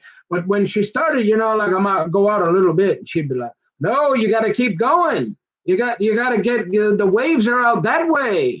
Nick, you got to go. Keep going. How you doing, buddy? We're over here. You be all right." I mean, hey, I don't know, man. I've seen Jaws a couple times, but now I'm just playing with you, but think about it. Now I know why she always want to go boogie boarding. Just me. But anyway, so they used to know Scoop, right? Scoop. And, I mean that back then, that was for a guy. My dad was an assistant golf pro. That was pretty cool back then. 40 years ago, 35, 38, 40 years ago. You go out to, you got a pretty good life. You stay in a pretty nice place. You golf for free, all the golf you want, and they're paying you a pretty decent wage to teach people how to swing and all this. And then they had, so that was always pretty fun. And so Scoop owned, right? Scoop, Cowboy Scoop. I guess, he was pretty, my dad worked for him, but, and then, so every once in a while we'd hang out and Cash, I wonder whatever happened to old Cash Money. His son's name was Cash, right? And I hung out with him a little bit, not just a few times. So, yeah, what we did, we went to Lake Mead one time, right? Oh, Danya. That's when I think that was the first time I realized that girls were girls and a little bit different. Yeah, oh, Danya. I guess she married some doctor and lives in Mexico or something. Tammy Groves, Tammy Dahlhammer. She Tammy Groves. I was like her best friend in high school or one of them.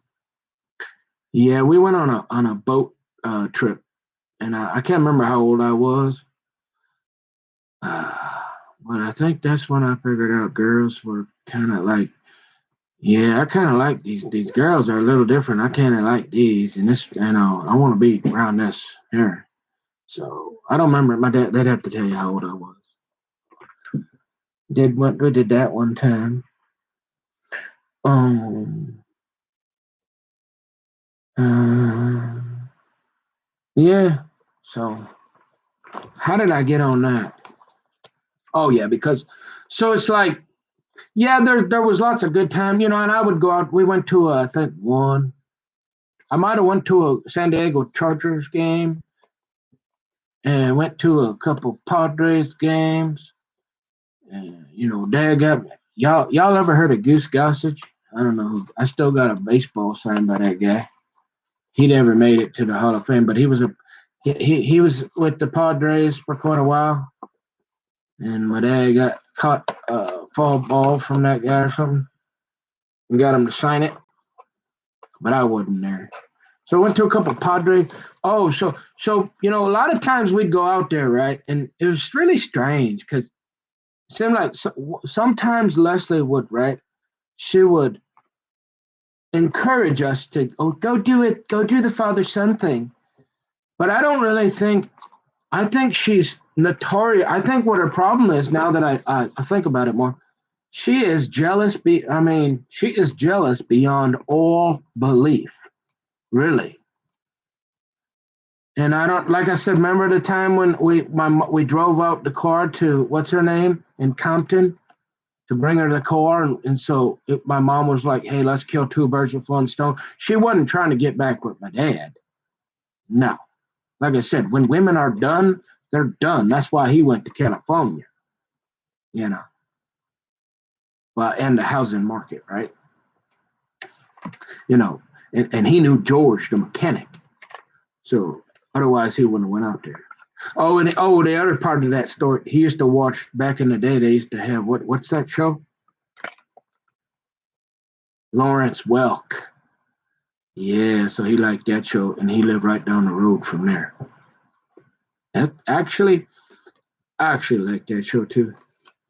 So Leslie, so we would go to the horse track once in a while. We did that a few times. We golfed a couple times, but mostly every time it was pretty much.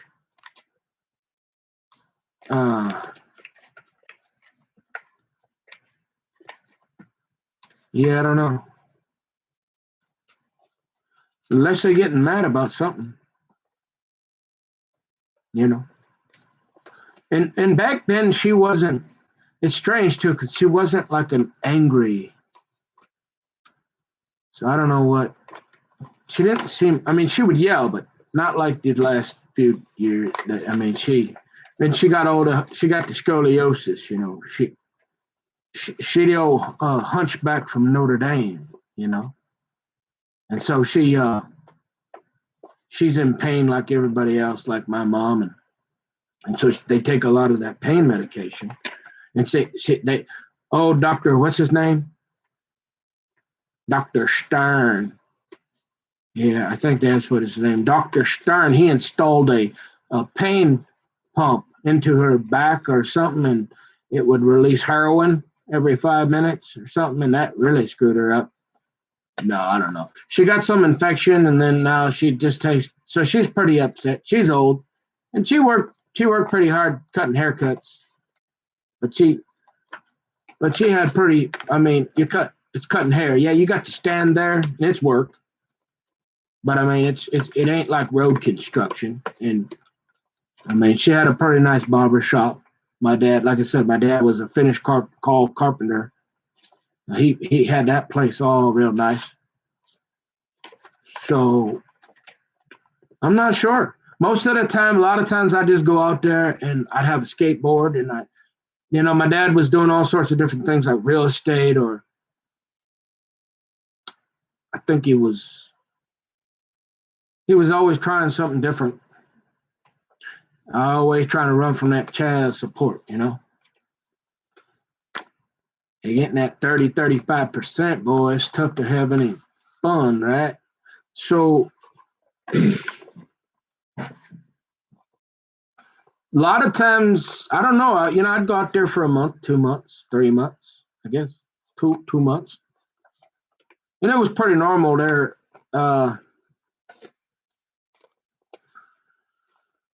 I would hang out at Leslie's barber shop and I'd skateboard. And she'd, every once in a while, she'd give me money to go get a hot pastrami sandwich. And I'd go down and get me a Coke and a pastrami sandwich. In San Marcos, California, eh? Not too far from Vista. So, like I said, it was just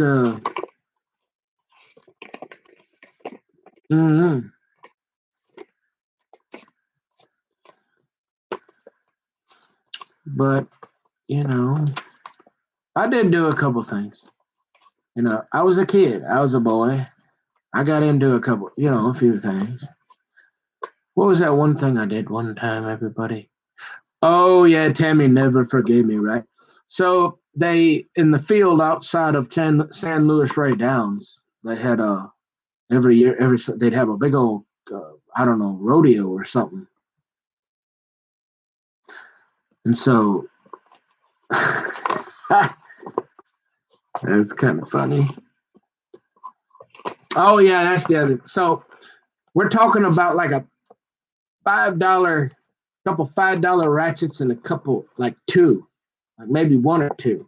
And so these guys, the field outside, between the golf course and the horse training track, they had this. Like they would play soccer. It was, I don't know, the size of it was big, right?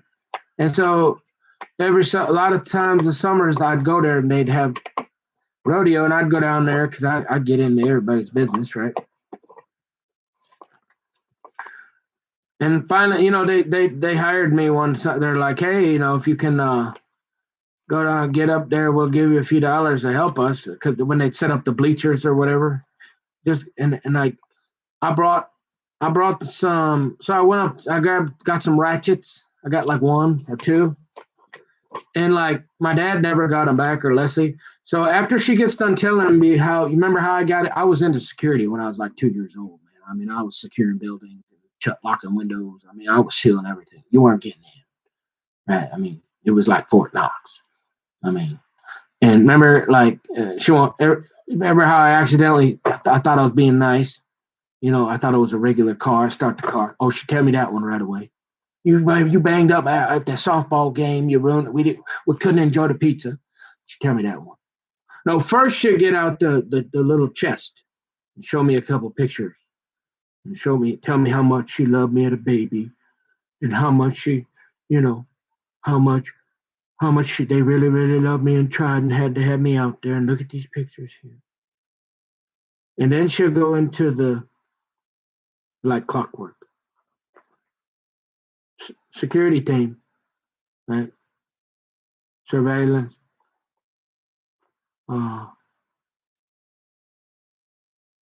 Scratch car.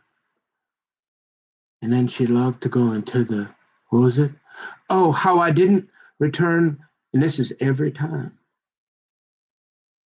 How I didn't get those ratchets. Those guys took off with them ratchets. But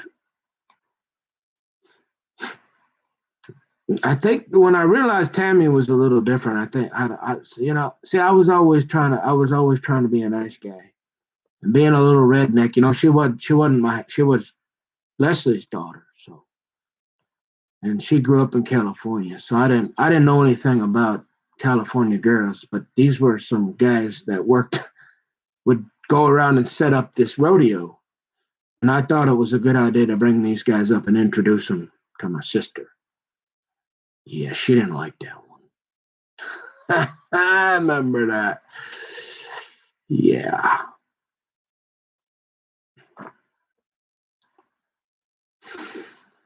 So I think after that, she ended up, what she met, old Chava. Old Chava, boy, he owned a bunch of shops there in Tijuana. Had lived in his parents' house. So if you ever get mad at anybody for living in their parents' house, okay, this guy's like 30 years old, okay, in La Jolla. It's not, and it's just a regular. They got a swimming pool. Everybody got a swimming pool, California. But this guy is 30 years old playing back. I don't know, was it Sega back? He's got like video games, and he's driving like a BMW. But he's like living in his parents' house. That's what I mean. Different cultures, like they're just more family orientated. I mean, they had lots of money, right? Millionaires. I mean, he could have had his own place, but people, they stuck together. So he had a bunch of shops like right over the, because everybody go down to Tijuana to get the knockoff Rolexes and whatever. And so he had all these shops. So he had quite a bit of money. And, he was pretty close with my sister,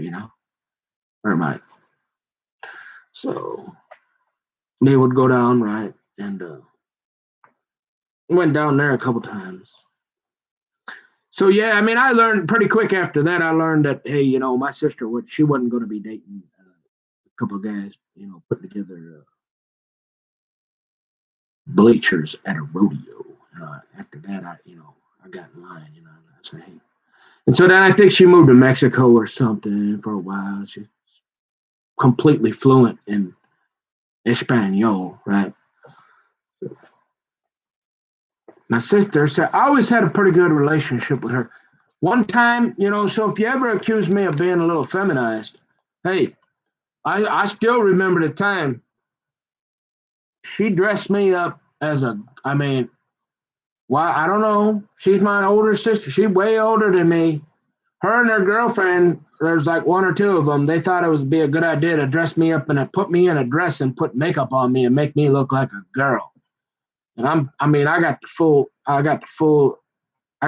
job. And I still ain't forgive her for that one. Okay. So don't think it was just me. All right.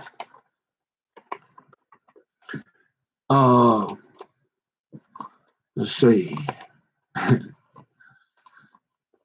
Oh yeah. Dog lovers. You want to talk about veterinarian bills? So yeah, I learned how to treat pets from them. They're real good with pets. But Leslie, but then the whole child support to every single time like clockwork. Like I'd be just getting to thinking they like me.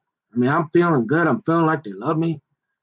And then every time Leslie get them going, why don't you call your mom and ask her? Say, hey, tell her you want to stay in California. We're going to get rid of that. If y'all can't figure out the kid don't have nothing to do with the child support, and the kid don't have any control over mama, when a woman done, she done. She'll go to hell and back with you sometimes just to stick it to you. But sometimes she's as loyal as a junkyard dog.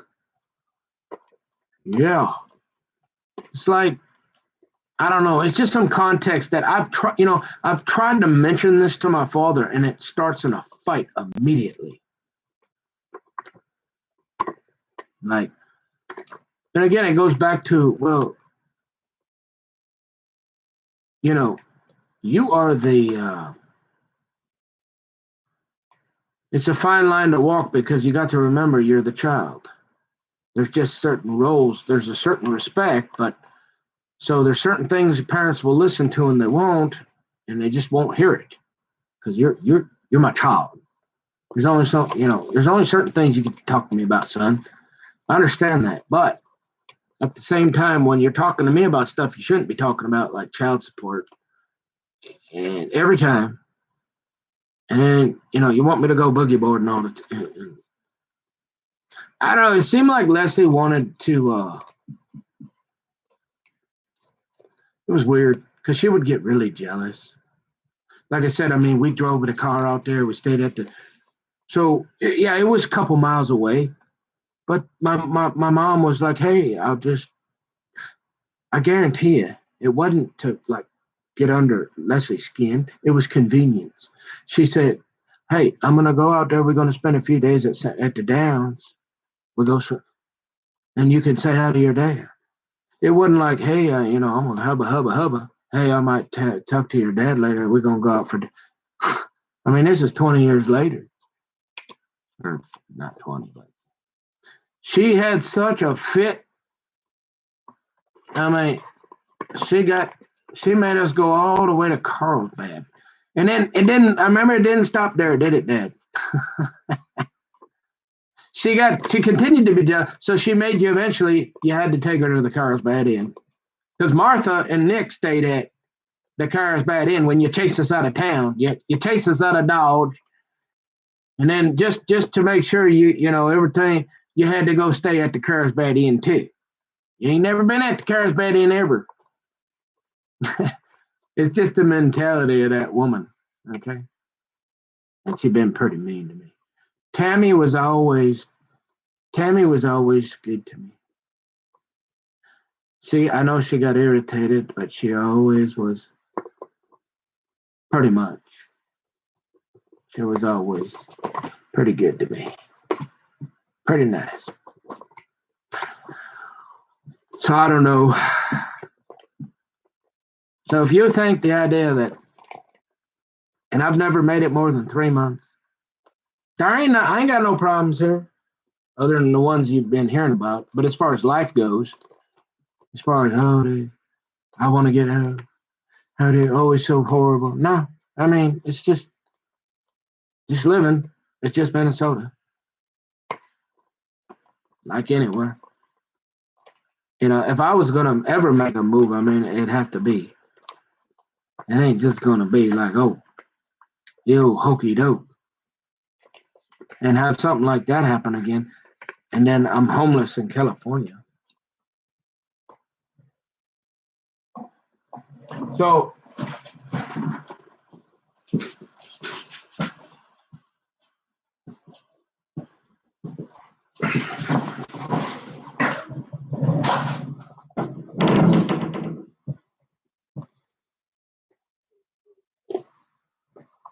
and then we got old Paul,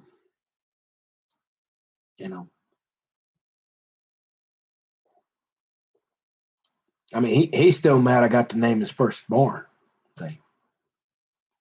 That's really what it is. I don't know. I guess they were having a bad day, and I happened to be out there when Tammy gave birth to Elise, firstborn. Remember? I told this. And Paul wasn't there. He came at the last minute. And I'm like, hey, you should let me name your kid. And Tammy's like, okay, fine. What you want to name it? What you want to call her? And I'm like, you serious? So I had to think about it, right?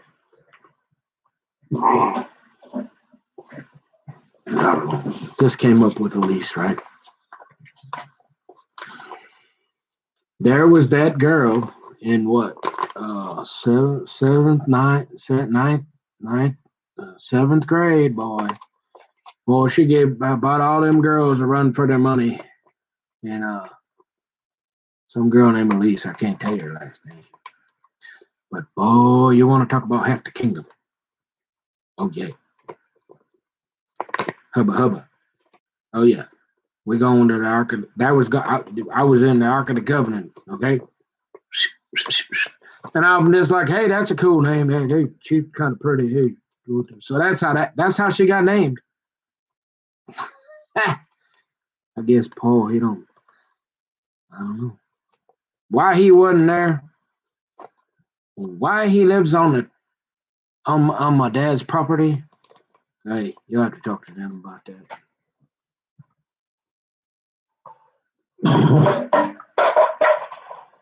But remember, I don't have my dad's name anymore, and he's got his ex son-in-law living on his property. taxes are real high. You can't defend yourself, and they don't allow you to have any. Nobody has any. You don't go hunting out there. Leslie, she's as crazy as they go. She can make about 2-3 days. Last time I was out there, say she's so crazy, the sheriffs hauled her off. Okay, so finally, that's evidence right there that they didn't. That was the finally one time they didn't put me in handcuffs. They come and get her. But it was over after that because that was a $2,000 bail and extra money my dad did not have. Okay. He ain't getting no sex. Now he's got an extra payment. She won't be quiet. She's hooting and hollering about how I was into security when I was 2 years old with the wind. Scratch a car. Won't go boogie boarding. She can't get me out. Every time. Hey, I had to go. And now that we don't got we got to pay you $2,000 bail because you're a crazy woman. Yeah, we already got enough bills. We in California on 5 acres, and now you're gonna do this. And I'm going to work every day, and I come home and the worst thing you got is old camper had a fire and got out the chainsaw a little bit. Come on. The sheriff came and said, "Hey, you're gone. You going this time." So if that ain't vindicated, and that's not, oh, look, I got you. It's a demonstration because my dad won't even talk about it. He won't acknowledge. It's always about me. So if nothing changes, ain't nothing gonna change.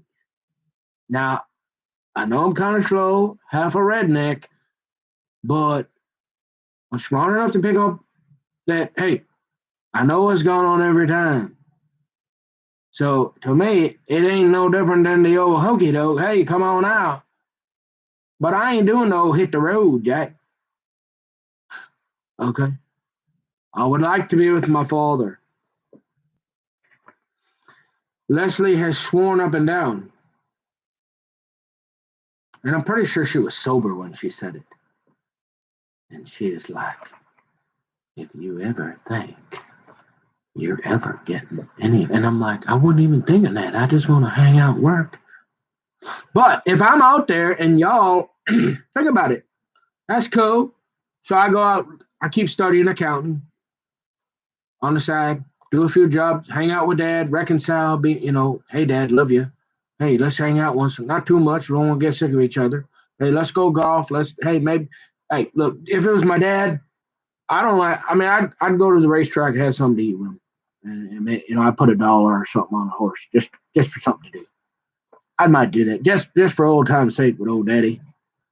But other than that, I don't go to a casino. I just don't gamble. But hey, you're retired. You just say, hey, I'm gonna go to Hawaii. Well, okay, I've been studying accounting, and it's tough to get a job. Everybody's 6 feet apart. You ain't gonna pay me $500 to move wire because I don't know what you're gonna ask me to do next.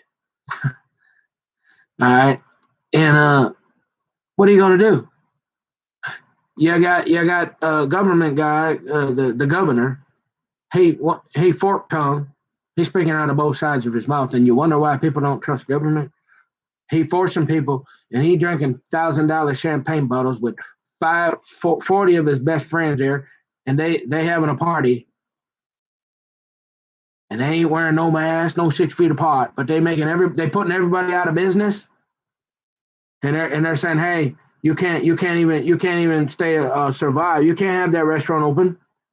But then they bring it right across the street. They bring in Brother Moldy to explain this, like me. Say they got their bowl, but we got to keep Hollywood. We got that $500 wire job we got to pay for, so we got to keep Hollywood going. We got to keep them actors. We got to keep them happy, boy, because they're real moody. Oh, you ever seen them boys? I mean, they're moody. Okay. And you want to talk about snooty? Oh yeah. But it's okay because we got to keep the movies going. So, hey, we're going to fire up this old tent and we got a old catering business. We ain't worried about that. But that restaurant across the street who's just barely making it, nope, we're sending in the city officials, and now we're going to call the sheriff to arrest you because you refused to close your restaurant down because we got a hypocrite governor and we're keeping the movies going, and they ain't doing it over there either. But hey, and you wonder why people are getting a little goofy? And you think I'm going to go out and hang out with Leslie? Hello, we got to have a plan. I want a contract. I'm not talking about a will. I'm saying, like, we're gonna write up a contract. Like this here, you're gonna write me a lease, or something. So she can't just, because she can only make it about 2-3 days without that wine. Once she get going on that wine, it's all. I mean, she getting older, so like I said, she have a little hard time chasing me around that property like she like to. But you get enough alcohol, she'll figure her way. So I ain't taking the old hokey doke, but I do love you, Dad. I love you and appreciate you. Be nicer if you're sitting right here in this kitchen here with me, hey? I should put a stool right over there on that one side of that wall. How about right there? How about I get a stool right there? And you could sit right there and talk to me, huh, Dad? You want to do that? We could do that. I could turn the chair around. Yeah, we could put a... what do you think? About right here, Dad? What do you say? You could come and visit me. How about you come visit me? Come stay with me for a week or two without that crazy Leslie. Yeah, I could get a chair for you right here. You could sit right here, Daddy. I think you should sit right here while we talk.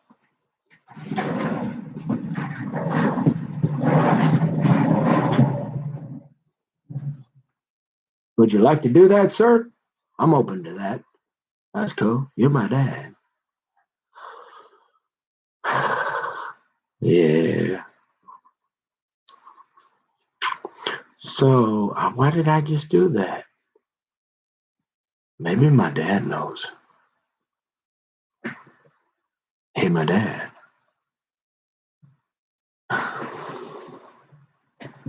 Anyways. Yeah, so, I don't know. There you go. I'm dressed. Oh, so I do. Remember, I told you I try to relax because the Bible says 6 days. Everybody's going. Won't even sit down for a family meal anymore, but they got to go 7 days a week. God said, hey, go 6. And then, take a day off. But they don't do that no more. So sometimes on Saturdays, sometimes Sundays. I try to do it on Saturdays. I try to avoid work, like real work, like emails, where answering, writing papers, going to school, paying bills, making money, right? I mean, the Bible said that it was a commandment. Which one is it?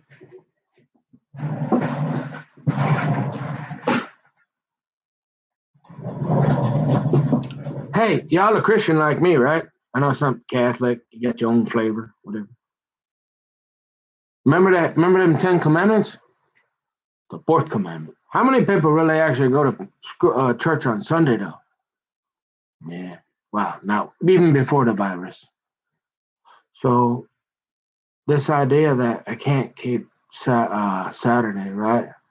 I don't know. Is that why they call me the names and stuff? I don't know. Anyways, I'm tired again. So, Dad, yeah, man, like that'll be like if that's the only thing, if the only thing left is to study accounting, and then I think, uh, do a few projects. Hey, you're my dad. I mean, what? I'm not stupid. I'm not crazy. I mean, I'd like to have a relationship with my dad, and like I said, I mean, if my wife isn't in Forest Lake, I mean, I've been here over 10 years, and y'all seen in my videos before this, all this what's happening to me, and I don't want nothing bad, more bad to happen. So Sure, I mean it's common sense, wouldn't it be? But if you can't understand why we got, like, I got to figure out how we're gonna make sure it works. I ain't just gonna do it like last time or every other time. You go a couple, 2, 3 months, unless they cut you off to sex. She get to getting crazy and drunk, driving you nuts, won't let you sleep. Oh, that's the other thing she do. Won't let them sleep. I mean, the only thing you can do is you got to go, son. I can't do it. I'm going nuts. The woman won't be quiet. I can't get no sleep. She, and it'll happen. In fact, if you pull the audio, she was the one, which is really bizarre. She wanted me to come out for Christmas. Okay, and this is what happened every time. And they said, "Well, no kidding. Why are you even talking about it, camper?" Well, because we're down to bushwhackers and woodies here. Yeah, we're down to bushwhackers and woodies, like they say. I mean, we're getting up there. We're running out of, I still got all my teeth and everything, but hey, I'm getting up there. But I've learned I got to have a better plan than just flying. You don't just fly over to Israel and say, hey, because then you get a hotel room. There's things like they can't lock the door. You don't think about that stuff, but that stuff happens. So you got to prepare for it. So you don't just buy. Next time you plan, and that's what we're gonna plan. We're gonna have a real plan. This ain't a. And so then she it was her idea, right? Come on out, which is already suspect. Starting to smell fishy again. All of a sudden, after 3 years, okay, you're trying to be nice, and then less than 2 weeks later, you getting drunk and crazy, and she talking about how one time I built this little. They had this like entertainment center, and it had all I did there, the little like the floor and this is like 1/8 inch, no 1/4 inch, the lighter whatever. It's just the flooring inside of and it already had a hole in it for wires and stuff, and so all I did was make it a little bit bigger. I mean, it could be fixed by going down to Home Depot. If she didn't know, I could get a piece of wood, probably buy one, just you wouldn't even know, or I could stain it. It cost me about $1, $5 and she went on raging drunk at me about how I ain't, you ain't coming out here, and my dad's hollering at her, so she's wrong. But it's like, how do I ever deal with that? Other than like, okay, you're on the other end of you're on the other end. Yeah, I mean, as long as y'all get her a scooter, or if she's got a scooter or anything to get around that now. I mean, she don't ever get no scooter. I mean, I don't know how y'all think that's gonna work. How is this ever gonna end good for me? Or how is this ever gonna not end bad? But it's my dad. He got a decent little thing. He always work hard though. He went to work, whether it was real estate. He put his time in. And early on in the wood business, he was out there. Yeah, they had back in the day. You could hire a guy for $5, $10 an hour, and they'd work like nobody's business. Right now, they practically got a union, and you can't get anybody to work for less than $10 or $15. I mean, back then, but that was a good. Hey, but like my job, minimum wage, I didn't get like 6.75 an hour way back. So you got guys coming up from they ain't got nothing. So hey, yeah, it was a little bit under whatever, but okay. There's lots of times where he had to get up every morning and he had to drive, or he had to go coordinate, or he had to be on the phone getting lining up with the the tree trimmers, or this or that, or him at the how. But there's lots of times where he had to go get the wood. There's lots of times where the guy was no good and he had to go do it. in the beginning. And even then, you know, and so, yeah, I mean, he put his time in, but it's like, what am I, And so then he sold the business, right? Okay, well, you could do a little bit on, yeah. I mean, it'd be pretty. I mean, gas is like $15 a gallon. I mean, and so, I mean, the profit, I mean, even just hardly barely breaking even at now you're talking. So, but I don't know, man. But sure, as a guy, a logical person with a father, yeah, I'm thinking, hey, is there any possible way with that crazy Native American woman you living with? Because I've tried to stay out of her way. Only thing I can think of, she got really mad. Like she asked me to wax her floor, and I was gonna do it. I just didn't. I was gonna do it, but I was too busy. Like I had to clean the fridge out. It was so I had to first. I had to get that a little so I could at least my food wouldn't get contaminated. So I was like working on that, and then oh yeah, what about the time with the gas? I mean, nobody knows about that either. Yeah, I don't know. It wasn't me. I didn't turn it on. Good thing I don't smoke. If you had a little light, if old Justin boy would have lit a lighter, you'd have been, oh, what's his name? You'd have been, oh yeah. So yeah, this has got to be more than that old, just old hokey doke, old daddy. But y'all, you think about it, and I'm starting to wonder though, you know,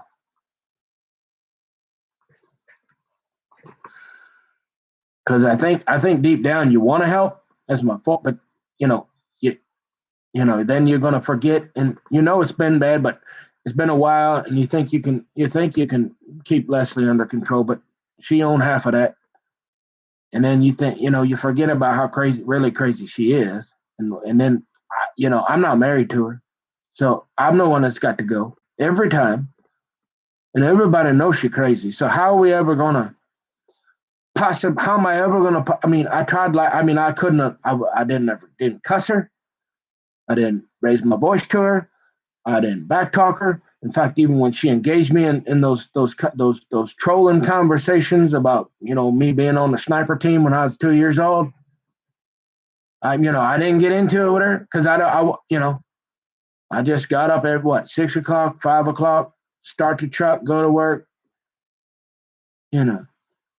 So I could barely even go in the house in the evening and put my ice packs in your freezer, right? So I was there for 2 months, doing not one hot shower, right?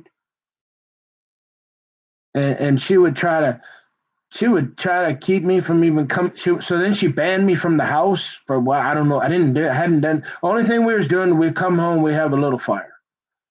All right, it was a little, maybe a little big fire, but it's just I'm watching it. I got water right here. I mean, so to get treated that way over a fire and a chainsaw. So how you think you're gonna help me? I mean, there's too many times I speculated, Dad, where I just try. I thought I could just mind my business, keep my mouth shut, and stay out of her way and work, and it ended bad every time. And I know in the past I had more. There was more, a lot more than that. But the fact that she has to keep bringing it up all the time, as soon as she gets drunk, and she can never focus on what I'm doing currently or what I might do, or she's always talking about the past, constantly, anything to fight, anything to fight. It's impossible, man. It's insanity. It really, everybody says it is. But you're my dad, so I mean, I'm thinking I ain't got nowhere else. Maybe I'll have to move when you retire and sell the place and retire out and whatever. I'll have to figure out get an apartment or But can I realistically ever make it in California?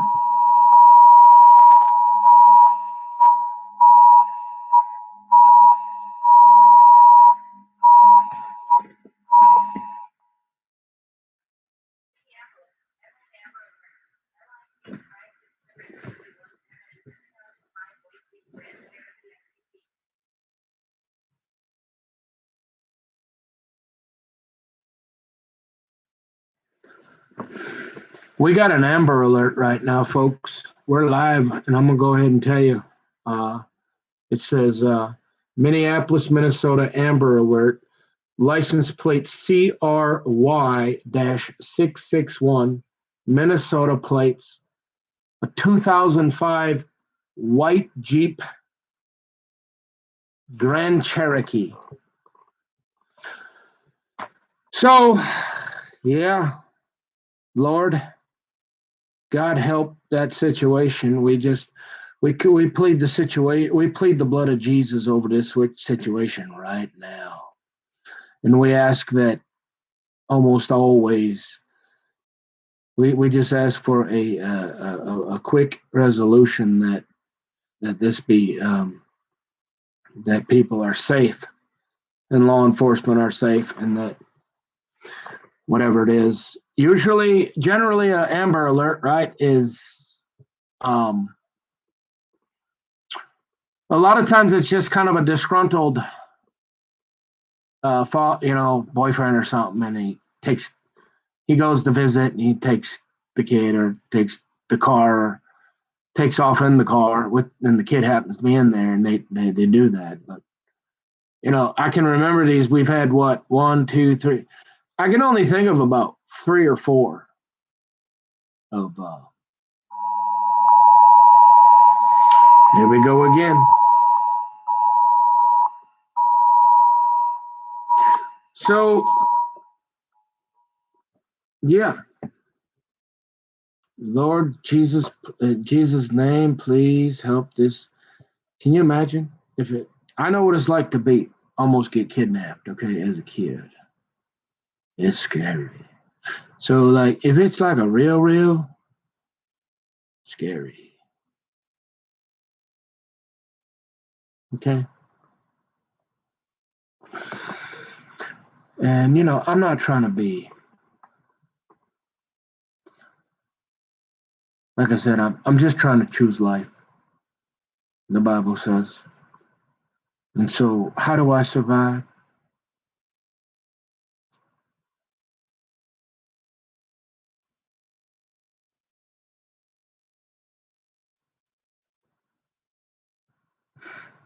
Um,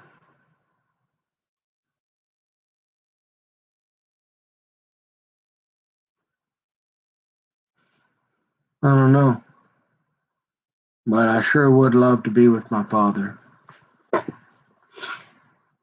And I'd love to get along with Leslie, and I've tried, but to sell this place and then risk everything for a situation that's never ever worked. I've always felt, I'm the redheaded stepchild, and Leslie's made that clear. And she said to me last time, and I think she was sober. She said, if you ever think, Nick, you ever think you're out of your mind, if you ever think I'm ever going to let you see one penny of this place, you're crazy. So, I mean, she completely nuts.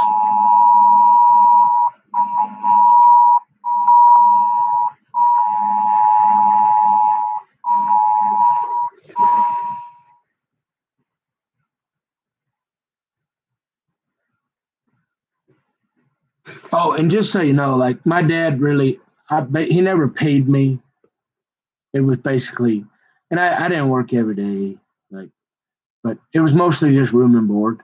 Like, he just like, I mean, he gave me a few dollars, but it was mostly like, you're staying here on my property. I'm feeding you every night. You're living here or staying, if I'm staying in a hotel or it's like $1,000 a month that's just a studio apartment in the bad neighborhood, right?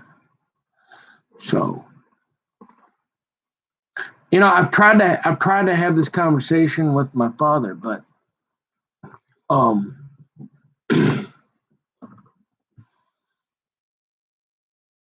um man, that's scary. Amber Alert. It's really weird to have that happen. And like I said, I can't think of one. We had maybe three. Um,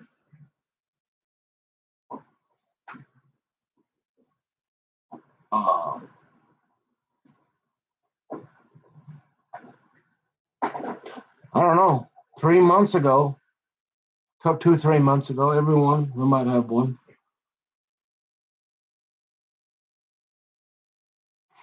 But I'm not saying that. Like I said, uh,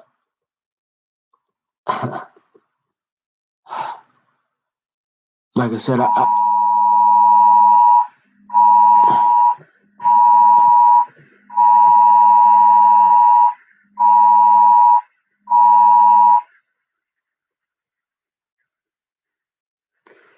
so, like I said, I mean, I moved up to Forest Lake, right, to kind of be closer to mom and kind of get out of the city. And uh, trying to tie my shoe. And so,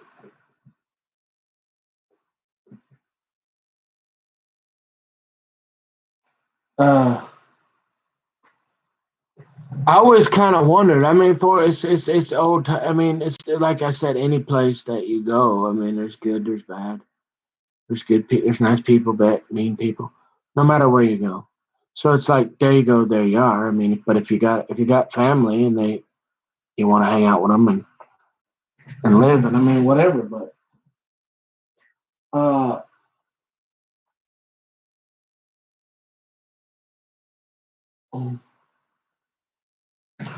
very bizarre, strange license plate number, huh? And so I'm not saying like I thought maybe well because of all the stuff that happened, right? I'm thinking, what am I doing in Forest Lake? And so I'm thinking, well, maybe my wife or something. Maybe my wife, the woman I'm going to marry, is up. So because I'm always thinking, probably too much, right? Tommy's always trying to tell me, hey, you think too much, man. And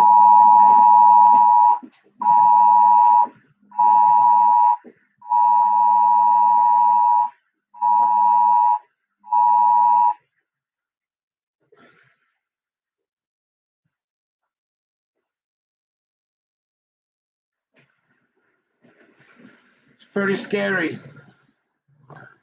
Seriously, Lord Jesus, help that. I mean, they sending it out.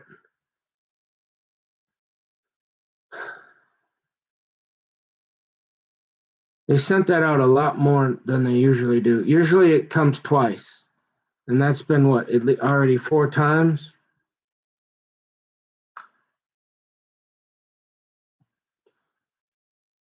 So hopefully that's. Anyways, I mean that's a basic start of what and obviously communication. So I would want to listen to my father because it's not a joke.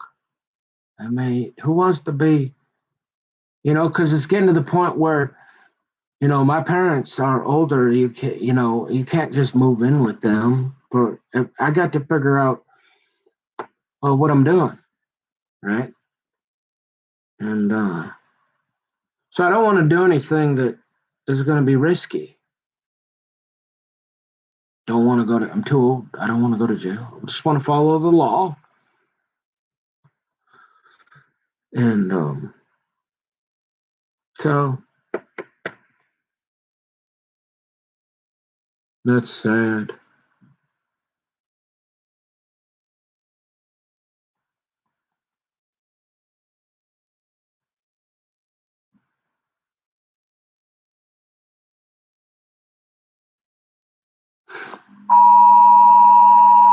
Oh man, again?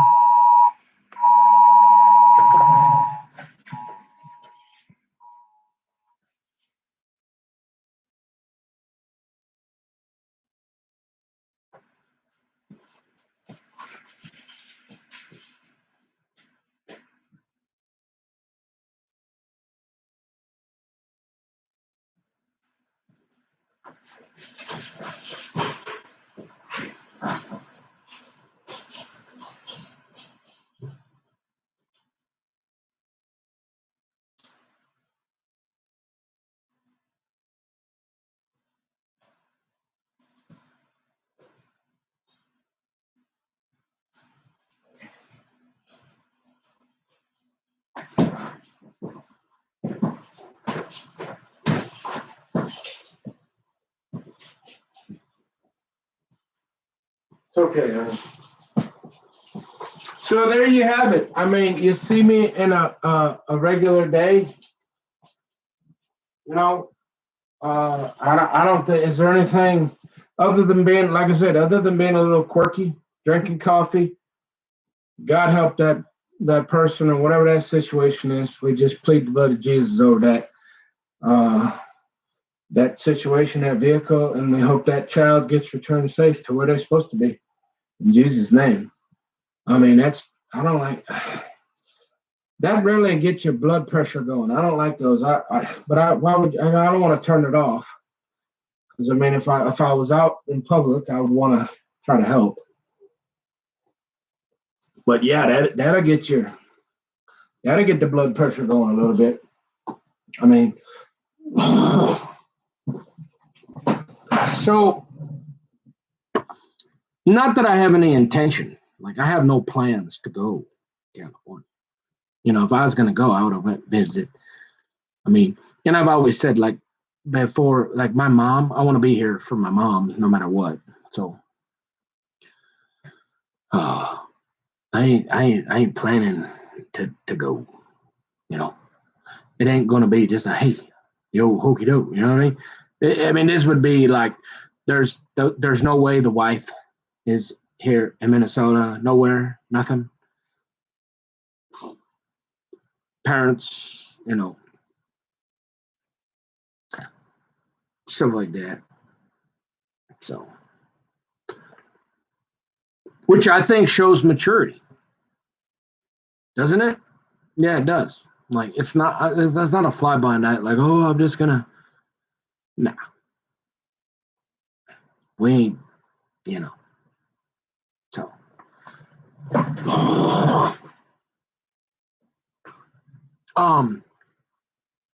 what? Excuse me. There go that throat thing. So yeah, other than being a little quirky, I mean, is there anything other than I've done? I haven't really. You know, and I'm just putting it all out because I mean, this is nothing I wouldn't say in like if I was at you know therapy or something, right? And so it's nothing that I don't. It's nothing that nobody's ever talked about and everybody knows about, right? So, and I don't know how else to get it across to my father. Like I don't even know if he'll ever see it.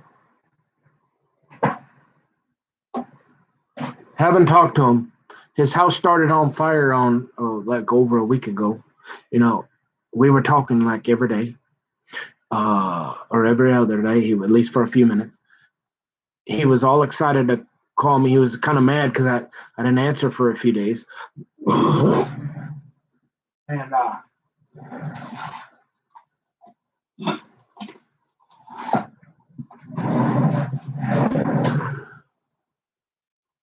I didn't answer for a few days.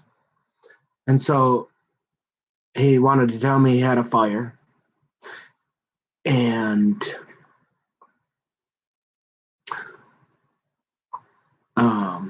you know, I know he had like the insurance adjuster and things coming out and stuff, but he hasn't even called in a week. So I don't know if he's, and I don't want to bother him. You know, he's busy. His house caught on fire. One day at a time, folks. As long as like I said, no alcohol around here. Need me to take a UA, or you want a hair follicle test, or hey, have at it. But uh, that's not a part of my life, and never will be again. And so, but that ain't good enough to keep Leslie out of my.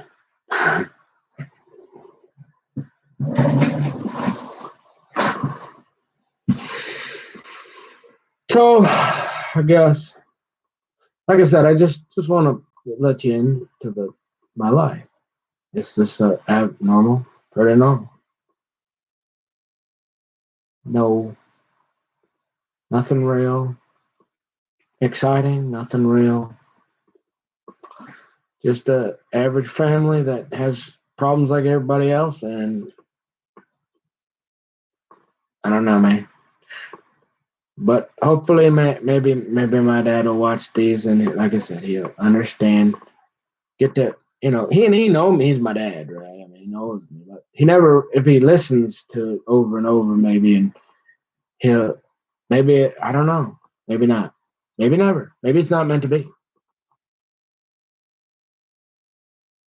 But it'd be nice to have a father, right?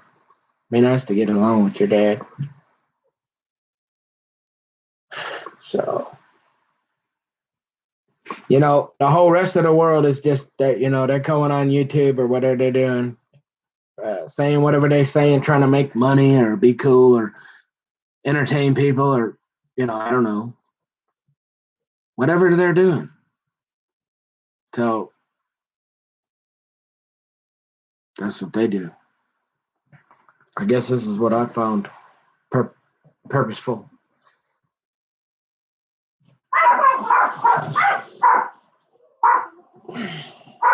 Dogs are barking.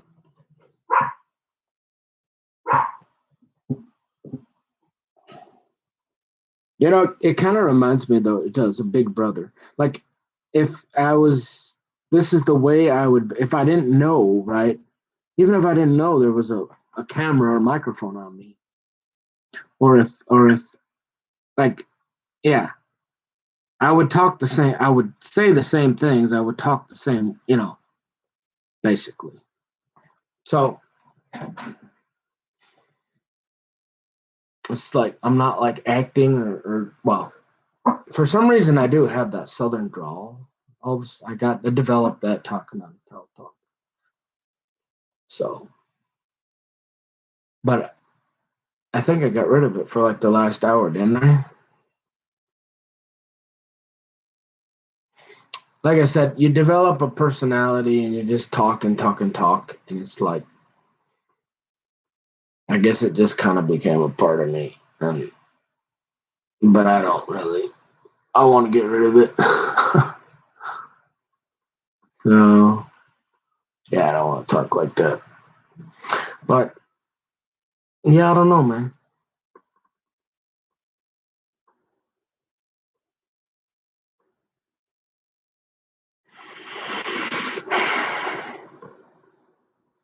And you say, well, why didn't you just fix that? Why didn't you put something down? Well, like I said, after 3 or 4, man, I was just like, I give up. I don't even want to mess with it. I suppose I could have made it simple and just thrown some remnant down and just, or some sort of hardwood. But which, like I said, the problem is you start to get to looking at the drywall and you're like, if I'm gonna really finish it right, I don't want to waste another penny throwing away money. So you got to figure out what you're gonna do. And I don't have all the money to do it all right now, so that's why I've been waiting, kind of. So probably already said that, but I just want to make sure because that probably makes people. But anyways, it's a tough world. Lots of people are struggling. Lots of people unemployed. Hey, that's me. Uh, kind of struggling, and just like a lot of people, and whatever. Again, think what you want. I don't really care.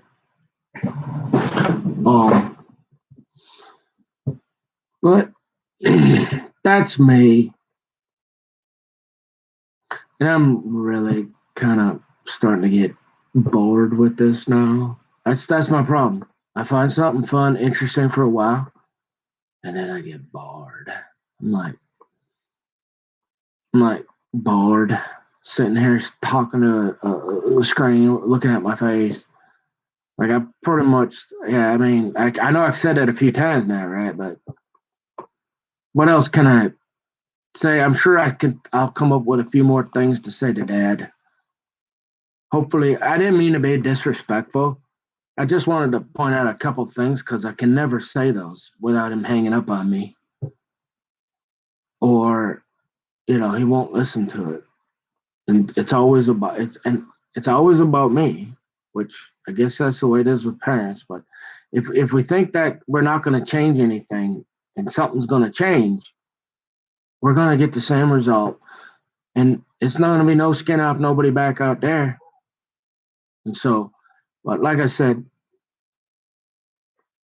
I got other thing. Remember, I said I ain't gonna cash my. I'm not telling you everything, and I still got hope that there's purpose. That like I said, I believe God brought me up to Forest Lake for a reason. I believe I was on Pal Talk. I believe people did whatever they did for a while, and I believe that my life is in serving God, and He has a real reason that for His kingdom, and I believe I can't see any. I can't really see unless like I completely lost. I mean, how does there make any sense? What advantage would there be to go to California? I can't make any. I don't have a job. My dad. I can get room and board. I guess I can. It's cheaper to live here. I could keep studying my account and get an accountant job. Hopefully, if the economy comes back. So I'm not. It realistically. I mean, that's why I'm not convinced. By my fault. I mean, it's just no different than any other time. And I'm not playing that. I'm not playing that game anymore. I love you, Dad. But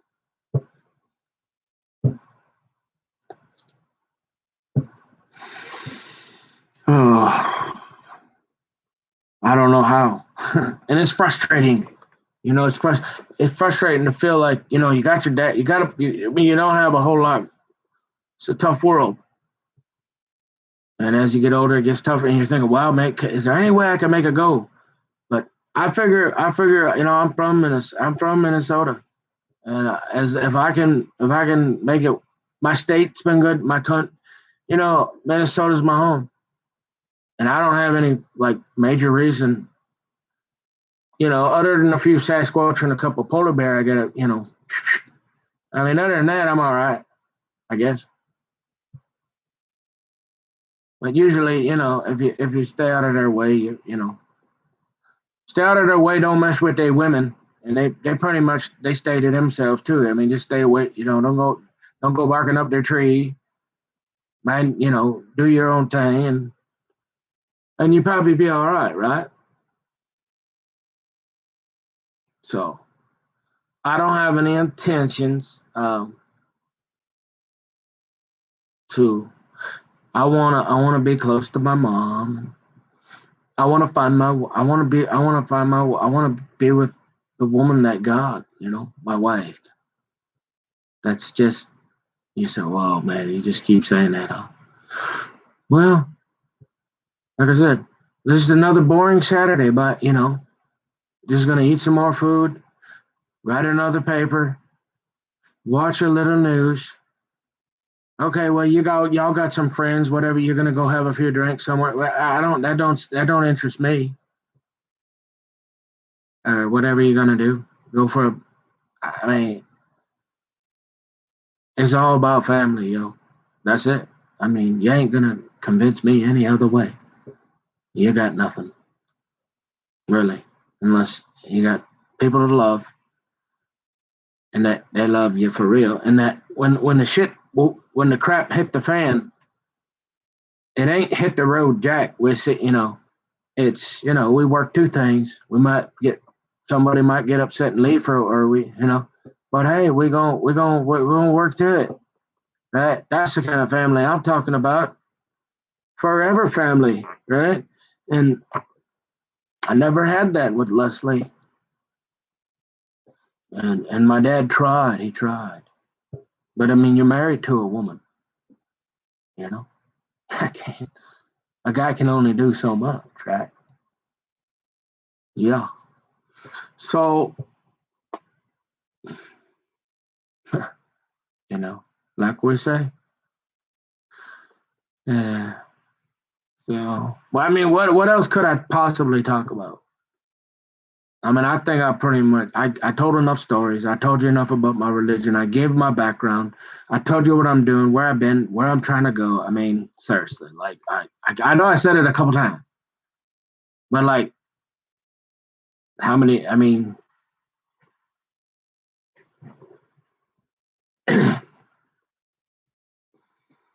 yeah, it's probably just time to. Like I said, I just what I don't want to happen though is people go because that well, all of a sudden he ain't saying nothing. Is he all right? Is he okay? So I'm gonna check in. I'll check in periodically, but I really think I'm pretty satisfied. I told you a little bit about my childhood. A few of my friends, I was kind of normal. Kind of don't have a lot of friends now, but I kind of got a lot of stuff to do. Don't got a lot of money, but I'm trying to get a little and find the Ark of the Covenant. I won't try to get half the kingdom, and not me, but get the wife and live a quiet life and try to work. But how are we going? What's happening? What you going to do? You want to program computers? I don't know. I certainly ain't going to be a YouTube star or but a YouTube sensation. But yeah, that's not my goal. Nobody listens anyways. I'll be lucky if my dad listens. So yeah, there you have it. I mean, if somebody did something or get crazy now, I mean, they'd be like, "Dude, what's up with y'all? Like, what that guy do? You know, look at him. He look pretty normal. How about he's just a poor white guy with a bad floor, trying to make it, trying to find love, real love. That's it. Why all this other weird stuff? I guess maybe I'll never know. But there you go. There's a whole nother 3 hours, right? So what am I gonna go do now? I'm gonna go have some food and go read the Bible and probably just relax, meditate, and pray.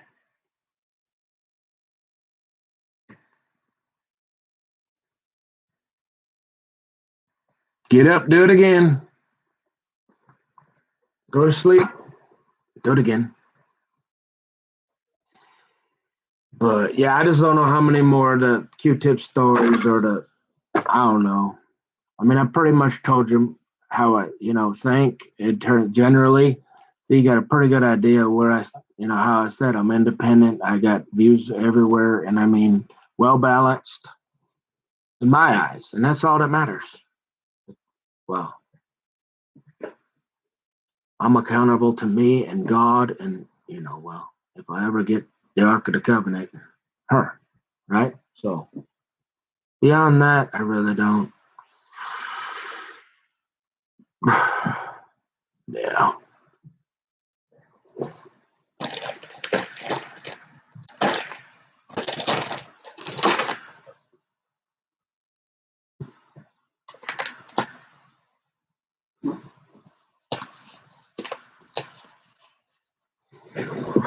Why anybody Boy, that is a bizarre. I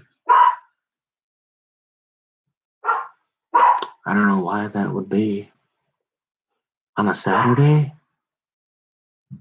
An Amber Alert. God help that child. Jesus, in Jesus' name.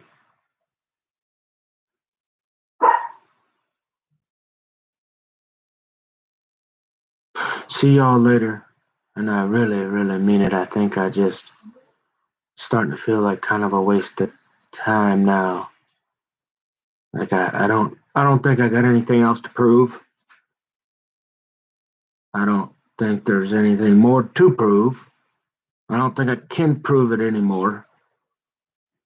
And it's not gonna help, and it's not gonna. I don't know what it would do. I'm just an old guy gonna go be quiet and live my life, I guess. And that's that.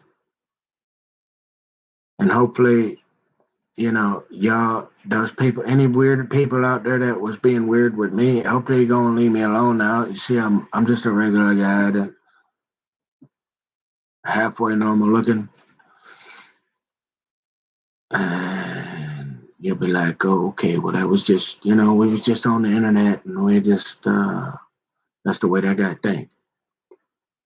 And I should be able to think the way I want to think, as long as I'm not hurting or being mean, outright mean, trying to hurt somebody's feelings. I should be able to, just like y'all, anybody else in America, should be able to, or the world, should be able to hold to what they believe without people hurting, attacking, or Amber Alerts or anything. And, just remember that, like I said, God is in control, though. And as long as we're sober minded, we just leave it up to God. In Jesus' name. Yeah. I guess that's one of the good things, though, being kind of only you're alone, right? You really become dependent. You don't have brothers, sisters to call. You don't have, which you're good most of the time, right? But it makes you have a closer relationship with God, and so you feel a need to stay close to God. So there's good things to it too. But yeah.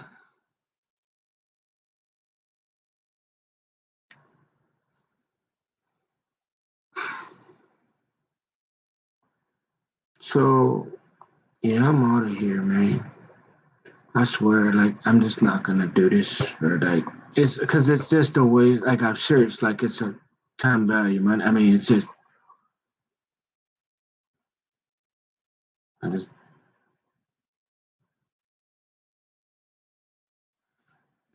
In fact, I don't know. How long can I go without before? I think people be all right. I'm on Facebook, so people will. I'll just post on. I could probably just post on Facebook, right? Every once in a while. And so, but then they won't know because anybody could do that. I better hold up, but they won't know it's me. So I gotta hold up today's date, right? So you know it's me.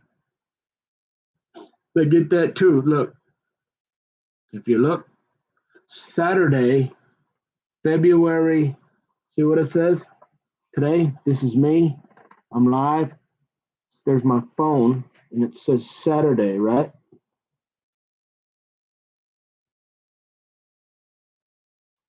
Does it say Saturday? Yeah, Saturday, February 6th. Okay? Can't get a newspaper to hold up. So you know it's me. All right. So I'll do a one or two. I'll just say hi. Hi, I'll hold up a newspaper. So you know it ain't some pre-recorded. And so everybody know I'm okay. Everything's fine. I'm fine. Don't worry about me. I'll be cool. I'm okay. Just you get a little lonely. That's all. It's a tough world. Lots of people suffering. Uh, like I say. Yeah. So there, you can see it better, right? Saturday, February 6th. There you go. 5 minutes. Love you, Mom. Happy birthday. Thanks for everything you did, Mom. Seriously, all your life, all the sacrifice, all to get me where I'm at. And I promise to remember everything you did, for every decision I make. You always tell me to use money wisely. I will always try to make good monetary decisions and not spend money on things I don't need, but always on stuff, practical things to live and survive and have a family and take care of hopefully my future babies and my wife, and have a few things. And I'll always remember all the times you kept me safe and you helped me, and I love you no matter what. You're my mom. You only get one mom. And you raised me, you raised a good boy, a great boy. And I love you. Even if we don't see the world the same all the time, and you think I'm just like my daddy, I love you, Mom. I really love you. And I don't know how I hope you're pain free, but you're not. Mom suffers so much and so much pain. But remember, our faith is in Jesus Christ, Mama, and we get a new glorified body, the Bible says, where there's going to be no pain. There's going to be none of this, no Amber Alerts. Jesus is going to fix it all. Hey, our faith is in that, Mama. Okay, so thank God you got me going to the Lutheran Church. Thank God you can whenever, whether you're going to make it 10 years or 15, 20 years, whatever you got left, Ma. Hey, I hope it's 20 years. You live to be not 100, like Grandpa, 90 something. Okay? I really do. And same with you, Dad. And